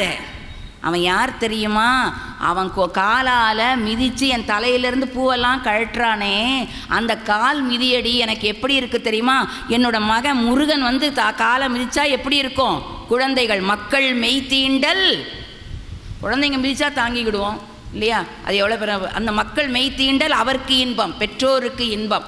அதை மாதிரி முருகன் எப்படி காலால் உதைச்சா எனக்கு இன்பமோ அந்த மாதிரி ஒரு இன்பம். அவன் வாயில் கொண்டு வர்ற நீர் கங்கைக்கு சமம். சாதாரணமாக நினைக்காத, அவன் தலையில் கொண்டு வந்து பூவை சாத்துறான்னு அந்த மலர் எதற்கு சமம் தெரியுமா, இந்திரர்களும் தேவர்களும் எனக்கு இட்டு வணங்கினார்களே அந்த மலருக்கு சமம். அவன் கொண்டு வந்து வைக்கின்ற மாமிசம் எதற்கு சமம் தெரியுமா, வேள்வியிலே அந்தணர்கள் அவிப்பாகம் கொடுக்கிறார்களே அந்த அவிப்பாகத்துக்கு சமம். நீ அவனுடைய நிலையை அறிய வேண்டும் என்று சொன்னால் 6ஆவது நாள் 5ஆவது நாள் கனவுல சொல்கிறாரு, நாளை ஒளிந்திருந்து பார். இப்போ இங்கே என்ன நடத்தியிருக்கணும், கண்ணப்பர் செய்த வழிபாடு குற்றம்னு சொன்னால் சாமி என்ன பண்ணியிருக்கணும், அங்கே போயிருக்கணும். கண்ணப்பர்கிட்டயே, கண்ணப்பா நீ செய்கிற பூஜை தப்பே, இவரை பார்த்து கற்றுக்கோன்னு சொல்லணும்ல. அப்போ அங்கே என்ன பொருள், அன்புக்கு. அவர் செஞ்சது விதிமார்க்கம், விதிமார்க்கம் பின்னே, அன்பு தான் முன்னேன்னு காட்டுறார். அப்போது நீ ஒளிஞ்சிருந்து பாருன்னு சொல்லிட்டார். அதே மாதிரி சிவகோசர் 6ஆம் நாள் காலையில் வந்து பூஜையெல்லாம் முடிச்சுட்டு போய் பெருமானுக்கு பின்னால் ஒளிஞ்சுக்கிட்டார். இவன் கீழே இறங்கி, ஐயோ இன்றைக்கி ரொம்ப நேரம் ஆயிடுச்சு, இவ்வளோ நேரம் ஆயிடுச்சே அப்படின்னு பெருமான் சால பதித்திருப்பார். அவன் சொல்லும்போது அப்படி ஒரு அழுகையாக இருக்கும். அந்த பாடல்களை சொன்னோன்னு வச்சுக்கோங்க, அப்படி சொல்லியிருப்பார். பெருமான் இவ்வளவு நேரம் நம்ம சொல்கிறோமே பிரேக்ஃபாஸ்ட், நம்ம குழந்தை எப்படி பசியோடு இருக்குமோ அது மாதிரி பசியோடு இருக்கிறாரே, நாம் இன்னும் கொண்டு போகலையேன்னு சீக்கிரமாக வேட்டையாடி அதெல்லாம் எடுத்துக்கிட்டு மேலே வர்றானா. மேலே வருகின்ற பொழுது அவருக்கு தீய சகுனங்கள் இல்லையா? சில சமயம் சொல்லுவோம் தெரியுமா, எனக்கு இடது கண்ணு துடிக்குது, ஏதோ நடக்க போகுது, வலது கண்ணு. சிலப்பதிகாரத்தில் இது காட்டுவார். கோவலன் கொடையும் போது மாதவிக்கு இடக்கண்ணும் கண்ணைக்கு வலக்கண்ணும் துடித்ததாக சிலப்பதிகாரத்தில் வரும். இதெல்லாம் நமக்கு சகுனம், புருவம் துடிக்குதுன்னு சொல்லுவோம். இதோ இந்த மாதிரி இவருக்கு கெட்ட சகுனங்கள். இந்த சகுனத்தை பார்த்துக்கிட்டே மேலே ஏறுறாரு. அப்போ இவர் என்ன நினைக்கிறையோ, இந்த சகுனம்லாம் வருதே, நமக்கு ஏதாவது இடைஞ்சல் வருமோன்னு நினைக்கல. ஐயோ இந்த சகுனக்குறி ரத்தம் காட்டுதே, என்னுடைய பெருமானுக்கு ஏதோ தீங்கு. அவன் தன்னை நினைக்கல. நாம என்ன செய்வோம், பூனை குறுக்க போதா பாது எனக்கு இடைஞ்சல் வராமல் தானே பார்க்குறோம். அவன் அப்படி நினைக்கல. பெருமானுக்கு ஒரு இடையூறு வரப்போகிறதே நினச்சிட்டு இங்கே வர்றான். வந்து பார்த்தா பெருமான் என்ன செய்கிறாரு, 3 கண்ணில் ஒரு கண், அவருடைய வலது கண்ணில் ரத்தம் கொட்டுதான். இதை பார்த்தானோ இல்லையோ மயங்கி அப்படியே விழுந்துட்டான். கையில் இருந்த வில்லை கிழப்பட்டான், உணவை கிழப்பட்டான், வாயில் இருந்த நீரெல்லாம் கொட்டி அப்படியே மயங்கி விழுந்து கொஞ்ச நேரம் அவனே தெளிஞ்சு மயக்கம் தெளிஞ்சு எந்திரிச்சு, பெருமானே உனக்கு இப்படி ஒரு இடையூறு யார் செஞ்சது, யார், எந்த விலங்கு வந்தது, எந்த வேடம் செஞ்சான், அவனை கொல்றன் பாரு. நல்ல வேளை அவன் சிவபெருமானுக்கு பின்னால் இருக்க சிவகோசரியாரா அவன் பார்க்கல. பார்த்துருந்தான்னு வச்சுக்கோங்க, ஒரே கொண்டிருப்பான். ஒளிஞ்சு அவன் அளவுக்கு ஒளிஞ்சு. இவன் என்ன பண்ணுறான், சுற்றி முற்றியும் பார்த்து கொஞ்சம் தூரம் மலையில் போய் பார்த்துட்டு வர்றான். ஒருத்தரையும் காணோம். ஐயோ எனக்கு என்ன செய்யறதுன்னு தெரியல, இன்னும் உனக்கு இந்த தீங்கு செய்தவரையும் காணவில்லையே, இதுக்கு மருந்து நான் என்ன செய்வேன். பதைக்கிறானா, துடிக்கிறானா, கீழே விழுந்து கையில் விழுந்து அரைஞ்சு அழறானா. அப்புறம் சரி எப்படியாவது தெரியும், இந்த கண்ணில் உள்ள ரத்த மருந்துக்கு செய்யணும்னு கீழே இறங்கி போய் அந்த ஒரு பச்சிலையெல்லாம் இருக்கும், அந்த பச்சிலையெல்லாம் பறிச்சுட்டு வந்து நல்லா அரைக்கி கண்ணில் பூசுறானா. பூசின உடனே அது நிற்கிதா, ரத்தம் வடிஞ்சுக்கிட்டே இருக்கு. எத்தனை மருந்து போட்டாலும் ஏன், அவர் தான் நம்மால் கண்ணை கேட்குறாரு. அப்போ வருமா, ஐயோ என்ன செய்யணும். அப்போ தான் அவனுக்கு ஞாபகம் வருது, ஓ நம்ம இனத்தில் ஊனுக்கு ஊன் இல்லையா, அந்த ஊனுக்கு ஊன் கண்டா நிற்கும்னு ஒரு அந்த காலத்தில் அப்படி தான் என்ன செய்வாங்களாம், பாம்பு கடிச்சிட்டுனா அவங்களே என்ன செய்வாங்க, கீறி அந்த ரத்தத்தை எடுப்பாங்க. இதெல்லாம் அந்த காலத்து மருத்துவ முறை. இதை ஏன் நான் சொல்கிறேன்னா, எங்கள் ஆச்சி ஒருத்தங்க இருந்தாங்க குலசேகரப்பட்டினத்தில். எனக்கு நல்லா தெரியும், மருத்துவர்கிட்டே போக மாட்டாங்க. இந்த வாயில் புண்ணு வந்துச்சுன்னா, இப்போலாம் நம்ம பீகோசில்ஸை மாத்திரை வாங்கி போடுறோம்ல, அவங்க என்ன தெரியுமா செய்வாங்க, எடி மாத்திரையாவது ஒன்றாது நல்ல 5 மிளகா எடுப்பாங்க, இவ்வளோ அரிசி வச்சு அம்மியில் அரைப்பாங்க, புண்ணு வாய்க்கு. அது எப்படி எரியும்னு பார்த்துக்கோங்க. அதை அப்படியே சாப்பிடுவாங்க. இந்த எரிச்சல் இந்த ஒரே நாளில் தீந்துருமா, அதை நான் பார்த்துருக்குறேன். அப்போ தான் இந்த கண்ணப்பர் படிக்கும்போது எனக்கு அந்த ஞாபகம் வந்துச்சு. அப்போ கண்ணப்பரெல்லாம் படிக்கலை. பெற்றியால் தவம், எங்கள் தாத்தாவுக்கு பேத்தியாக பிறக்கிற தவம் தான் செஞ்சேனே தவிர தெரியல. அதனால் இவன் ஊனுக்கு ஊன்னு சொன்னாங்களேன்னு சொல்லி அவனுக்கு அப்போ தான் ஞாபகம் வருது. உடனே என்ன செஞ்சான், அந்த வில்லை எடுத்தான், கண்ணை தோண்டினான். இது நான் சாதாரணமாக சும்மா சொல்கிறேன், நீங்கள் போய் படித்து பாருங்கள். அப்படியே அந்த செய்யுள் வரிகளை அப்படி கொடுத்துருப்பார். கண்ணை இடந்து, இதுவே கொஞ்சம் இன்னைக்கு நேரம் ஆகிடுது, கண்ணை இடந்து தோண்டி வலது கண்ணை வைப்பார். வச்ச உடனே என்னாச்சு, ரத்தம் நின்றுச்சு. இப்போ மகிழ்ச்சியால் குதிக்கிறானா, தள்ளி தன் தோலை தட்டி, ஏன் மருந்து கிடச்சிட்டே கண்ணு போச்சேன்னு வருத்தப்படல, பெருமானினுடைய உதிரம் நின்று விட்டதேன்னு இப்படி குதிக்கிறானா. குதித்த உடனே நம்மால் என்ன பண்ணார், இன்னொரு கண்ணிலேருந்து ரத்தம் வந்து, சும்மா தானே இருக்கணும், அந்த பக்தியினுடைய அடுத்த கண்ணில் ரத்தம் வருது. இப்போவும் அவன் வருத்தப்படலை. ஏன், என்கிட்ட தான் மருந்து இருக்குத. அப்போ மருந்து இல்லை, தெரியலை. என்கிட்ட நாமளாக இருந்தால், நானாக இருந்தால் இது வேலை இல்லை, ஒரு கண்ணை கொடுத்தது போகாது, இன்னொன்றுமா கேட்குற அப்படின்ட்டு போயிட்டே இருந்துடும். முதல்லையே போயிடுவேன். கல்லாவது ரத்தம் வருதாது, யாரோ குங்குமத்தை வச்சுருக்காங்கன்ட்டு நினச்சிருவோம் இல்லைங்களா, அதை கல்லாக தானே நினைக்கிறோம். இல்லைன்னா எங்கள் ஊரில் பிள்ளையாருக்கு அநியாயம் சொன்னாலும் கேட்க மாட்டேங்கிறாங்க. இவ்வளோ பெரிய தேங்காய், ஒரு 50 தேங்காயை கொண்டு வந்து மாலையாக போடுவாங்க. அது அவருக்கு வலிக்குமே. நான் அவங்ககிட்ட ஒரு நாள் போய் கேட்டேன், அதுலேருந்து என்னையை தள்ளி வச்சுட்டாங்க, அந்த கோயிலுக்கே கூப்பிட்றதில்ல. நல்லது சொன்னான், ஏங்க நம்ம கழுத்தில் போட்டால் இது வலிக்குமே, நீங்கள் அப்போ பிள்ளையார பெருமானாக பார்க்கலையா, அவருக்கு வலிக்காதா அப்படின்னு கேட்டால், முதல் வேண்டுதல் நீ கழுத்தில் போட்டு பாரு, ஒரு தேங்காய் போக முடியுமா, இவ்வளோ பெரிய தேங்காய், ஒரு 20 தேங்காய் மேலே, அவரே இவ்வளோ தான் இருப்பார், மேலே போட்டு பூஜை செய்வாங்க. இதை கேட்டதுனால அங்கேருந்து புறகுன்னு என்னை ஒதுக்கி வச்சுட்டாங்க. ஒதுக்கி வச்சுக்கோ, முடிஞ்சிருச்சு. அதை மாதிரி இவன் என்ன பண்ண, இன்னொரு கண்ணில் ரத்தம் வந்தோடனே மகிழ்ந்தானா, ஆஹா என்னிடத்திலே மருந்து இருக்கிறது, இப்போ நான் அடுத்த கண்ணையும் உனக்கு தோண்டி தருகிறேன் அப்படின்னு சொல்லிட்டு அவன் பாருங்க. அப்போ இந்த கண்ணை தோண்டிட்டா வைக்கிறதுக்கு இடம் தெரியாது இல்லைங்களா? ஒரு கண்ணு போயாச்சு, இப்போ இந்த கண்ணு இருக்குது, இந்த கண்ணை தோண்டிட்டா எங்கே வைக்கிற, இங்கே வச்சிடக்கூடாது. அதுக்காக இப்போ நீங்கள் அங்கே போனீங்கன்னா அந்த காலத்தில் அப்படியே இருக்கும் அந்த உருவம். முதல் உருவம் வில் தாங்கிய உருவமாக இருக்கும், இன்னொரு உருவம் மேலே அந்த மேலே மலை முடி மேலே கண்ணப்பர் காலை வச்சு இருக்கிற அந்த உருவம் இருக்கும், சுதை சிற்பமாக இருக்கும். இந்த என்ன செய்கிறான், ஒரு காலை எடுத்து பெருமான் கண்ணில், ஏன்னா கண்ணை எடுத்துட்டா தோண்டி வைக்கிறதுக்கு அது ஒரு அடையாளம் வேணும்ல, அப்படி வச்சுட்டு வில்லை எடுத்து தோண்ட போகிறான். போகின்ற பொழுது ஒரு கை வந்து பெருமானிடத்துல இந்த கை வந்து, நில்லு கண்ணப்ப நில்லு கண்ணப்ப அன்பில் தோன்றலே நில்லு கண்ணப்ப, 3 தடவை கை வந்து பிடிக்குது. ஏன் இந்த இடத்துல பெருமான் கையை பிடிச்சிருக்காரு? மற்றவங்களுக்கெல்லாம் பார்த்தீங்கன்னா வாக்கு தானே சொல்லணும், அருள் வாக்கு, நில்லு நில்லுன்னு சொல்லலாம்ல, ஏன் சொல்லலை? சேக்கிழார் காரணம் சொல்கிறார். ஏன் சொல்லலைன்னா, அவர் சொல்லி முடிக்கிறதுக்குள்ளே இவன் காதில் கேட்கறதுக்குள்ளே இடம் கண்ணா போயிடும். அதனால் முதல்ல செய்ய வேண்டிய செயல் அவன் கையை பிடிச்சி நிறுத்தணும். இப்போ முதல்ல நாம் இப்போ வீட்டுக்கு பசியோடு ஒருத்தர் வர்றாருன்னா அவரை உட்கார வச்சு சேம காரியம், வீட்டில் மாமியார் நல்லா இருக்காளா, மாமனார் நல்லா இருக்காளா, அவர் பசியோடு உட்காந்து முதல்ல பசி தண்ணி கொடுக்கணும், அப்புறம் பசி ஆற்றிட்டு அப்புறம் பேசணும். அது மாதிரி முதல்ல கையை பிடிச்சார். அந்த கையை பிடிச்சிட்டு நில்லுன்னு சொன்னதுக்கப்புறம் அவன் நின்றான். இதை சிவகோசரியார் வந்து பார்க்கிறார். இந்த அற்புதம் நம்மால் செய்ய முடியாது. அதுக்கப்புறம் பெருமான் என்ன செய்கிறார், என்னுடைய வலப்பக்கத்திலே நீ நில்லு என்று அவனுக்கு அருளை தந்து என்பதாக இன்றைக்கும் சிவராத்திரி அன்றைக்கு கண்ணப்ப நாயனார் புராணமும் காரைக்கால் அம்மையார் புராணம், ஏன்னா இவங்க 2 பேரும் இன்றும் இங்கே இருந்து கொண்டிருப்பதாக நமக்கு அந்த வழிபாட்டுகளை சொன்னப்பட்ட காரணத்தினால் அவர்களுடைய புராணம் தான் சிவராத்திரி அன்னைக்கும் வாசிக்கப்படும். அப்போ இங்கே இடத்துல என்ன காட்டுகிறார் சிவகோசரியார்? அது விதிமார்க்கம்தான், நியம வழி செய்த வழிபாடு தான். இது அன்பு வழிபாடு. எப்பொழுதுமே அன்பு முன்னே செல்லும் இல்லைங்களா? அழகா மாணிக்க வாசகர் சொல்லுவார், அன்பினால் அடியேன் ஆவியோடு ஆக்கை என்பரம், ஆவியோடு ஆக்கை என்பரமல்லா இன்னருள் தந்தாய் யான் இதற்கிலோ கைமாறு.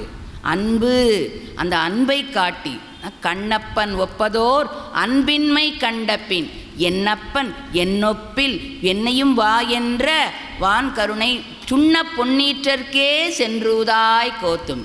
மாணிக்க வாசகர் சொல்கிறார், அவர் பெருமானுடைய அருளை பெற்றவர். இந்த கண்ணப்ப மாதிரி அன்பு எனக்கு இல்லையே, ஏன்னா 6 நாளில் கண்ணெடுந்த அப்புறம் அந்த அன்பு எனக்கு கிடைக்கலையே, அவனை மாதிரி அன்பு இல்லையே என்று மணிவாசகர் அங்கே நமக்கு பதிவு செய்கிறார். அப்படிப்பட்ட ஏன் என்று சொன்னால், அன்பினால் பக்தியால் யானுன்னை பலகாலும் பற்றியே மாத்திரு புகழ்பாடி முத்தனா மாறென்னை பெருவாழ்வில் முத்தியே சேர்வதற்கு அருள்வார். அன்பு, பக்தி, காதல் எல்லாம் ஒரே பொருள் தான்.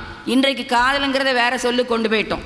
அதனால தான் ஞானசம்பந்தர் காதலாகி கசிந்து கண்ணீர் மல்கி ஓதுவார் தம்மை நன்னெறி குவிப்பது வேதம் 4லும் மெய்ப்பொருள் ஆவது நாதன் நாமம். பாடுகின்ற பொழுது காதலாகி கசிந்து, உள்ளத்தில் கசிவிருந்தா, பெருமானத்தில் அன்பு இருந்தால் கண்ணீர் வரும். அன்பினால் கரைந்து கண்ணீர் ஆறு புரைந்தோடுபவர்க்கு வாராதிருக்க அருவாயோ பராபரமே தாயுமானவர் சொல்லுவார். இப்படி அன்பினால் கசிந்து உருகின்றவர்களுக்கு பெருமான் அன்பு வழிபாடுதான் சிறந்தது என்பதை அந்த கண்ணப்ப நாயனாரினுடைய வரலாற்றிலே நமக்கு சொல்லி, அடியார் பெருமக்களே, இன்றைக்கு 2 நாயன்மார்களுடைய வரலாற்றை, ஏனென்று சொன்னால் கண்ணப்பரினுடைய அப்படிப்பட்ட ஒரு அன்பு ஏன் அதை காட்டுகிறார்? வேடர் குலத்திலே பிறந்து எதுவுமே தெரியாது. அதான் என்ன போட்டார் சுந்தரமூர்த்தி சுவாமிகள், கலைமலிந்த சீர் நம்பி கண்ணப்பர்க்கு அடியே. கலை என்று சொன்னால் நூல்கள், எல்லா கலையும். இவர் எந்த புத்தகமே படிக்கலை, வேடர் குலத்தை இப்படி பறக்கிறாரு, அவதாரம் செய்கிறார், வில்வித்தை தான். அப்படிப்பட்டவருக்கு சுந்தரமூர்த்தி சுவாமி என்ன பண்ணுறாரு, கலைமலிந்த நூல்களினால் கற்ற அத்தனை அறிவையும் பெற்று கண்ணப்பனுக்கு நான் அடியேன் சொல்கிறார் என்று சொன்னால், இந்த கற்கின்ற கல்வியினால் ஆய பயன் என்ன என்று சொன்னால் பெருமானிடத்திலே அன்பு கொள். அந்த அன்பை இவர் பெற்றதனால் நூல்களினுடைய அறிவு நமக்கு அங்கு தேவையில்லை என்பதனால கலை மலிந்த சீர் நம்பி கண்ணப்பர்க்கு அடியேன் என்று போடுகின்றோம். அடுத்ததாக கடவுரில் கலையந்தன் அடியார்க்கும் அடியேன். இதை கொஞ்சம் சுருக்கமாக முடிச்சுன்னு பயப்படாதீங்க. திருக்கடவூர் என்ற அந்த ஊரிலே கலையநாயனார் என்ற ஒருவர் வாழ்ந்து வருகிறார். பெருமானிடத்து அன்பு கொண்டவர், ஒழுக்கத்தில் சிறந்தவர். அவர் என்ன பெருமானுக்கு தொண்டு செய்கிறாருன்னா, பெருமான் கோயிலில் திருக்கோயிலில் குங்குலிய தீபம், குங்குலிய தீபம்னா இன்னைக்கு குங்குமப்பூன்னு சொல்கிறோம்ல, அந்த தூபம் இல்லையா, அந்த தூபம் போடுகின்ற ஒரு சலம் பூவோடு தூபம் மறந்து அறியேன். பெரும்புலர் காலை மூழ்கி பித்தர்க்கு பத்தராகி அரும்போடு மலர்கள் கொண்டு அங்கு ஆர்வத்தை உள்ளே வைத்து விரும்பினல் விளக்கு தூபம் இடவல்லார்க்கு கருமினில் கட்டி போல்வார் கடவுர் வீரட்டானத்து. அப்படி தூபம் போடுகின்ற அந்த தொண்டு செய்கிறார். குங்குமம் அந்த தூபம் எவ்வளோ இருக்கும் பார்த்துக்கோங்க. இது செல்வம் இருக்கின்ற காலத்தில் மட்டுமல்ல, கொஞ்சம் கொஞ்சமாக செல்வமெல்லாம் போயிடுது. தூபம் வாங்கி வாங்கி கோயிலை கொடுத்து செல்வமெல்லாம் போயிடுது. அப்பவும் என்ன செய்கிறார், தன்னிடத்தில் இருக்க நிலபுலங்கள், வீட்டில் இருக்க ஆடு மாடு எல்லாம், வீட்டம்மாட்ட இருக்க அத்தனை 100 பவுன் நகை, 100 பவுன்லாம் சொல்லலை நான் சொல்கிறேன், அத்தனை நகையும் விற்றுட்டு எல்லாம் விடுத்து அந்த குங்குலியத்தை வாங்கி வாங்கி பெருமானுக்கு தொண்டு செய்கிறார். அப்படி இருக்கின்ற பொழுது ரொம்ப வறுமை. 2 நாளாக வீட்டில் குழந்தைங்க சுற்றத்தாரெலாம் பசியோடு இருக்கிறாங்க, பட்னி, நெல் வாங்க காசு இல்லை. உடனே அந்த அவருடைய மனைவியார் என்ன செய்கிறார்கள், தன்னுடைய கழுத்திலே இருக்கின்ற மங்கள நாண், அது என்ன சொல்வது, தாலி, இந்த இது எனக்கு சடார்னு இதெல்லாம் வராது, மங்கள நாணை கழட்டி அவரிடத்துல கொடுத்து, இதை நீ இந்த கடையில் விற்று நெல் வாங்கிட்டு வாங்க, குழந்தைங்களுக்கு உணவு சமைக்கலாம் சரின்னு சொல்லிவிட்டு அந்த மங்கள நாணை எடுத்துக்கிட்டு அவர் வெளியில் போகிறார். அவர் எதுக்கு போகிறாரு, வீட்டில் பசி, தானும் பசி, தன் மனைவியும் பசி, அது கூட நமக்கு தெரியாது. நம்ம குழந்தைங்க பசினா நம்மளால் என்ன செய்ய முடியாது, தாங்க முடியாது. இதை வாங்கிட்டு நெல் வாங்கிட்டு வருவோன்னு சொல்லிட்டு போகிறாரு. எதிர்த்தால ஒருத்தர் மூட்டையை கொண்டுட்டு வர்றாரு. இவர் கேட்குறாரு, இது என்ன மூட்டை, இது குங்குலிய மூட்டை. ஆஹா, எல்லாத்தையும் மறந்துட்டார். பெருமானுக்கு தேவையான மூட்டையெல்லாம் இது இப்போ விட்டால் கிடைக்காது, வாங்கி வச்சுக்கோன்னு நான் பொண்ணு தர்றேன், அந்த மூட்டையை தர்றீங்களா? அவர் கேட்குறாரு, என்ன பொண்ணு தருவேன், இந்த என்கிட்ட இந்த தாலி இருக்குது, சரி கொண்டா. அவர் அதையும் வாங்கிட்டு மூட்டையை தந்தார். இவர் இதை வாங்கிட்டு கொண்டு போய் என்ன செஞ்சார், அந்த கோயிலில் அந்த சேர்த்து வைக்கின்ற பண்டாரம், அந்த மடப்பள்ளியில் சேர்த்து வச்சுட்டார். வச்சுட்டு அப்படியே உட்கார்ந்துருக்கார் பசியில். இங்கே வீட்டில் மனைவி பசியினால் தூங்கிட்டு இருக்கிறாங்க. அந்த தூக்கம் இல்லை, களைப்பு, பசி மயக்கத்தில் இருக்கும்போது பெருமான் என்ன செய்கிறார், குபேரனை அனுப்பி நீ அவங்க வீட்டை எல்லாம் பொன்மாளியாக மாற்றி இப்போ நெல், முட்டை, அரிசி, பருப்பு, நல்ல வேலை இந்த குபேரெல்லாம் எனக்கு இப்போ கிடைக்கல, குபேர பூஜை செஞ்சாலும் வரமாட்டாங்க, குபேர பொம்மை தான் வருது. சரி குபேரனை அனுப்பி, ஏன்னா அந்த மாதிரி பக்தி இருக்குமா, மங்கள நாணை கொண்டு விற்று குங்குலிய பூ வாங்கி வைப்பேனா நான், அதை சின்ன தொண்டாக இருந்தாலும் எப்படி நெருள் நிற்கிறாங்க பாருங்கள். வீடெல்லாம் பொன்மயமாகிடுது, நெல் இதெல்லாம் விழிச்சு அந்த அம்மா கனவுல பெருமான் தோன்றி, உன்னுடைய நெல் உங்களுக்கெல்லாம் சமைச்சு முடி, நெல்லெல்லாம் வச்சுட்டேன் அப்படின்னு சொல்லிட்டு இருந்தம்மா எந்திரிச்சு பார்க்குறாங்க. போன நகையெல்லாம் வந்திருக்கு, நல்லா பட்டு உடுத்திட்டு அற்புதமாக இருக்கிறாங்க. விடிய காலம் நல்லா குளித்து முழுகி அங்கே போய் சமையல்லாம் பண்ணிகிட்டு இருக்காங்க. அங்கே திருக்கடவுரில் பெருமான் நினச்சி அவர் வருந்திட்டு இருக்காரா, அங்கே போகிறாரு சாமி. போய், அன்பனே நீ ரொம்ப பசிச்சிருக்கிற, வீட்டில் போய் பசியார உணவு உண்ணு. என்னது பசிச்சுட்ருக்கனா, வீட்டில் பசியா? அப்போ தான் நினைவு வருது, நாம் நெல்லே வாங்கலையே, இப்போ சொல்கிறாரு. சரி, ஆனாலும் இறைவனுடைய ஆணை மறுக்க முடியாது. அவர்கிட்ட என் கேட்கல, ஏயா எங்கேயா இருக்கு, நானே பசியில் இருக்கிறேன், கேலியா பண்ணுறேன்னு கேட்கல. பெருமான் நினச்சிட்டு வர்றார். வந்து பார்த்தா வீடெல்லாம் மாட மாளிகையாக இருக்குது. வந்து கேட்குறாரு, இது எப்படி உனக்கு பெருமானினுடைய அல்லொத்த கண்டன் அருளால் நமக்கு கிடைத்து, கழுத்திலே நீலகண்டு தாங்கிய பெருமானினுடைய அருளால் இங்கே கிடச்சிருக்கு, வாங்க அப்படின்னு சொன்னோடனே அவர் என்ன பண்ணார், இதுவரைக்கும் வீட்டில் இருக்க அத்தனை பேரையும் கூப்பிட்டு, சுற்றத்தாரெல்லாம் கூப்பிட்டு, பால், தயிர், நெய்யோடு எல்லாத்துக்கும் நாளும் நமக்கே வச்சுக்கிடுவோம், எல்லாருக்கும் கொடுத்து உணவு பரிமாறுறார். சாப்பிட்டு அன்றா இருக்கிறாங்க. அப்போ என்ன ஆகுது, திருத்தாடகை, அந்த தாடகையில் அந்த அம்மையார், தாடகை என்ற அம்மையார் அந்த கோயிலில் சிவபெருமானுக்கு அபிஷேகம் செய்கின்றவர். அப்போ பாருங்கள், பெண்களும் கருவறையில் இருந்து அபிஷேகம் செஞ்சுருக்கிறாங்க இல்லைங்களா. இப்போ நாமளே போக முடியாது, வேறு விஷயம். அப்போ நாள்தோறும் அந்த பெருமானுக்கு திருமுடி மேலே கூட மஞ்சள் நீர் கொண்டு ஆட்டுவாங்களாம். ஒரு நாள் இந்த பெருமானுக்கு அபிஷேகம் செய்யும்போது அவங்க அந்த அம்மாவோட ஆடை சேலை அவுந்துருதுன்னு வச்சுக்கோங்க, பிரச்சனை இல்லை. அந்த அம்மா சுடிதார் போட்டிருந்தா பரவாயில்ல, சேலை அவுந்த உடனே என்ன பண்ணுறாங்க, இப்போ அதை பிடிச்சிக்கிட்டாங்க. இப்போ ஒரு கையில் பிடிச்சா குடத்தில் தண்ணி தாக்க முடியாதுல, பெருமான் இவ்வளோ உயரம் இருக்கார், நீங்கள் போனீங்கன்னா உயரமாக இருப்பார். இந்த சிவலிங்கம் என்ன ஆகுது, மேலே ஊற்ற முடியல, இப்போ இதையும் விட முடியல, பெருமான் அந்த குடத்தை கீழே வைக்கக்கூடாது, திருமஞ்சன குடம் கொண்டு வந்தால் இதெல்லாம் ஆகம விதி. இப்போ நாம் பேசிக்கிட்டே பிளாஸ்டிக் குடத்தில் விட்டால் என்னென்னமோ டியூபையே, இப்போ நெல்லையப்பர் கோயிலில் பார்த்தீங்கன்னா டியூபையே சாமி மேலே விட்டுறோம். பிளாஸ்டிக்லாம் அன்றைக்கு பித்தளை, இதெல்லாம் ஆகம விதி. இதிலெல்லாம் ஆகம விதியை சொல்லிக்கிட மாட்ட மாட்டாங்க. ஆகம நம்ம போய் ஏதாவது செஞ்சோம்னா அது ஆகம விதி, உங்களுக்கு கிடையாது, நீங்கள் சொல்லப்படாது, திருமுறை இங்கே பாடப்படாதுமா. அது எந்த ஆகமத்தில் உண்டு? டியூப்பை போட்டு உள்ளே செய்கிறது, இவ்வளோ பெரிய டியூப்பு பெருமானுங்க இங்கே வச்சுருக்கோம். அது மட்டும் இல்லை, உள்ளே பூஜை பண்ணிக்கிட்டு ஹலோ பூஜை பண்ணிக்கிட்டு இருக்கிறேன், அப்புறவா இன்னும் சொல்ல கொஞ்ச நாள் கழித்து அதில் வேதம் அதில் ஓடும், இவன் பூஜை பண்ணுவான். இப்படியெல்லாம் நடக்குது பாருங்கள். அப்போது அங்கே அந்த அம்மா அதனுடைய பெருமான் என்ன செய்கிறாரு, இந்த அம்மாவினுடைய அன்பு கட்டுப்பட்டு அப்படி சிவலிங்கம் என்ன செய்யணும், அப்படி சாஞ்சி கொடுக்குதான். இப்போ பெருமான் அந்த முடி மேலே மஞ்சள் நீரை கொடுத்துட்டு அவங்க பூஜை பண்ணிட்டு வந்தாங்க. என்றைக்கு பெருமான் அங்கே சாஞ்சாரோ அந்த சாஞ்ச நிலையிலே இருக்குது. இது மன்னனுக்கு ஐயோ அதுக்கப்புறம் அது நிமிரவே இல்லை. அந்த ஆண்ட மன்னன் என்ன செய்கிறான், சோழன் அந்த பெருமானை எப்படியாவது நிமிர்த்தணும்னு சொல்லி யானைகள், அத்தனை யானை இருக்கிற மக்கள் தான் எல்லாரும் போய் கழுத்தில் ஒரு பூங்கச்சு, பெருமான் மேலே ஒரு பூங்கச்சு, அவ்வளோ பேரும் பின்னால் வந்து இழுக்கிறாங்க. அது நிமிருமா? நிமிரவே இல்லை. இழுத்து இழுத்து நாள்தோறும் இழுக்கிறாங்க. இழுத்து இழுத்து பார்த்து களைச்சி போயிட்டாங்க. அப்போ இந்த குங்குலிய கலைஞர் என்ன பண்ணுறாரு, தலங்கள்லாம் வழிபட்டுட்டு அந்த ஊருக்கு வர்றாரு. மன்னன், யானை, மக்கள் எல்லாம் விழுந்து கிடக்கிறாங்க. என்னன்னு பார்த்தா பெருமான் தலை சாஞ்சு இருக்கிறாரு. அதான் கான்சாயும் வெள்ளி மலைக்கரசே உந்தன் கால் நம்பினேன், கருவூரனுக்காக நீ சாஞ்சு கொடுத்தாயே எனக்கு கொடுப்பாயான்னு கேட்பாரு தாயுமானவர். அப்போது அங்கே சாஞ்சிருக்கும் போது இவர் என்ன செய்கிறாரு, அங்கே தான் இருக்குது. குங்குலிய கலைஞர் என்ன பண்ணுறாரு, அப்படியா சாஞ்சிருக்குதா, நான் எவ்வளோ பெரிய ஆள் தெரியுமா, எனக்காக சாமி பொன்னையும் பொருளையும் தந்தார், நான் நிமித்திரம்பார், அப்படி தானே சொல்லுவோம். ஏன்னா ஆணவம், எனக்கு இறைவனுடைய அருள். அவர் அப்படி சொல்லலை. ஐயோ பெருமானுக்காக இவர்கள் பட்டு இழைத்தார்களே, இந்த இழைப்பு நானும் வாங்கணும், நானும் இந்த துன்பம் படணும், நான் நிமிர்க்கலன்னு சொல்லலை, நானும் இந்த துன்பத்தை வாங்க வேண்டும்னு சொல்லி அவரும் என்ன பண்ணாராம், வச்சு பூங்கழுத்தை அந்த போட்டுட்டு இழுத்தாராம்.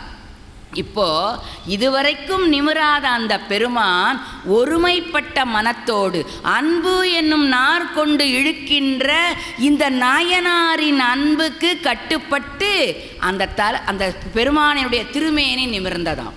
அப்படிப்பட்ட ஒரு அற்புதம். அதை நிமிர்ந்த உடனே சில காலம் அங்கேயே தொண்டு செய்து மீண்டும் சிவபதம் அடைந்ததாக நமக்கு அங்கே சேக்கிழார் பதிவு செய்கிறார் என்ற வகையிலே சொல்லி, அடியார் பெருமக்களே, இந்த வரலாறுகளை தெரிகின்ற பொழுது நாம் இறைவனிடத்திலே செலுத்த வேண்டியது அன்பு. அன்பு நாராக அஞ்செழுத்தை தொடுத்து பெருமானினுடைய திருவடிக்கு சாத்தி அவன் அருளை பெறுவோம் என்று சொல்லி வாய்ப்பளித்த நல்ல உள்ளங்களை பாராட்டி அமைகின்றேன். நன்றி, வணக்கம்.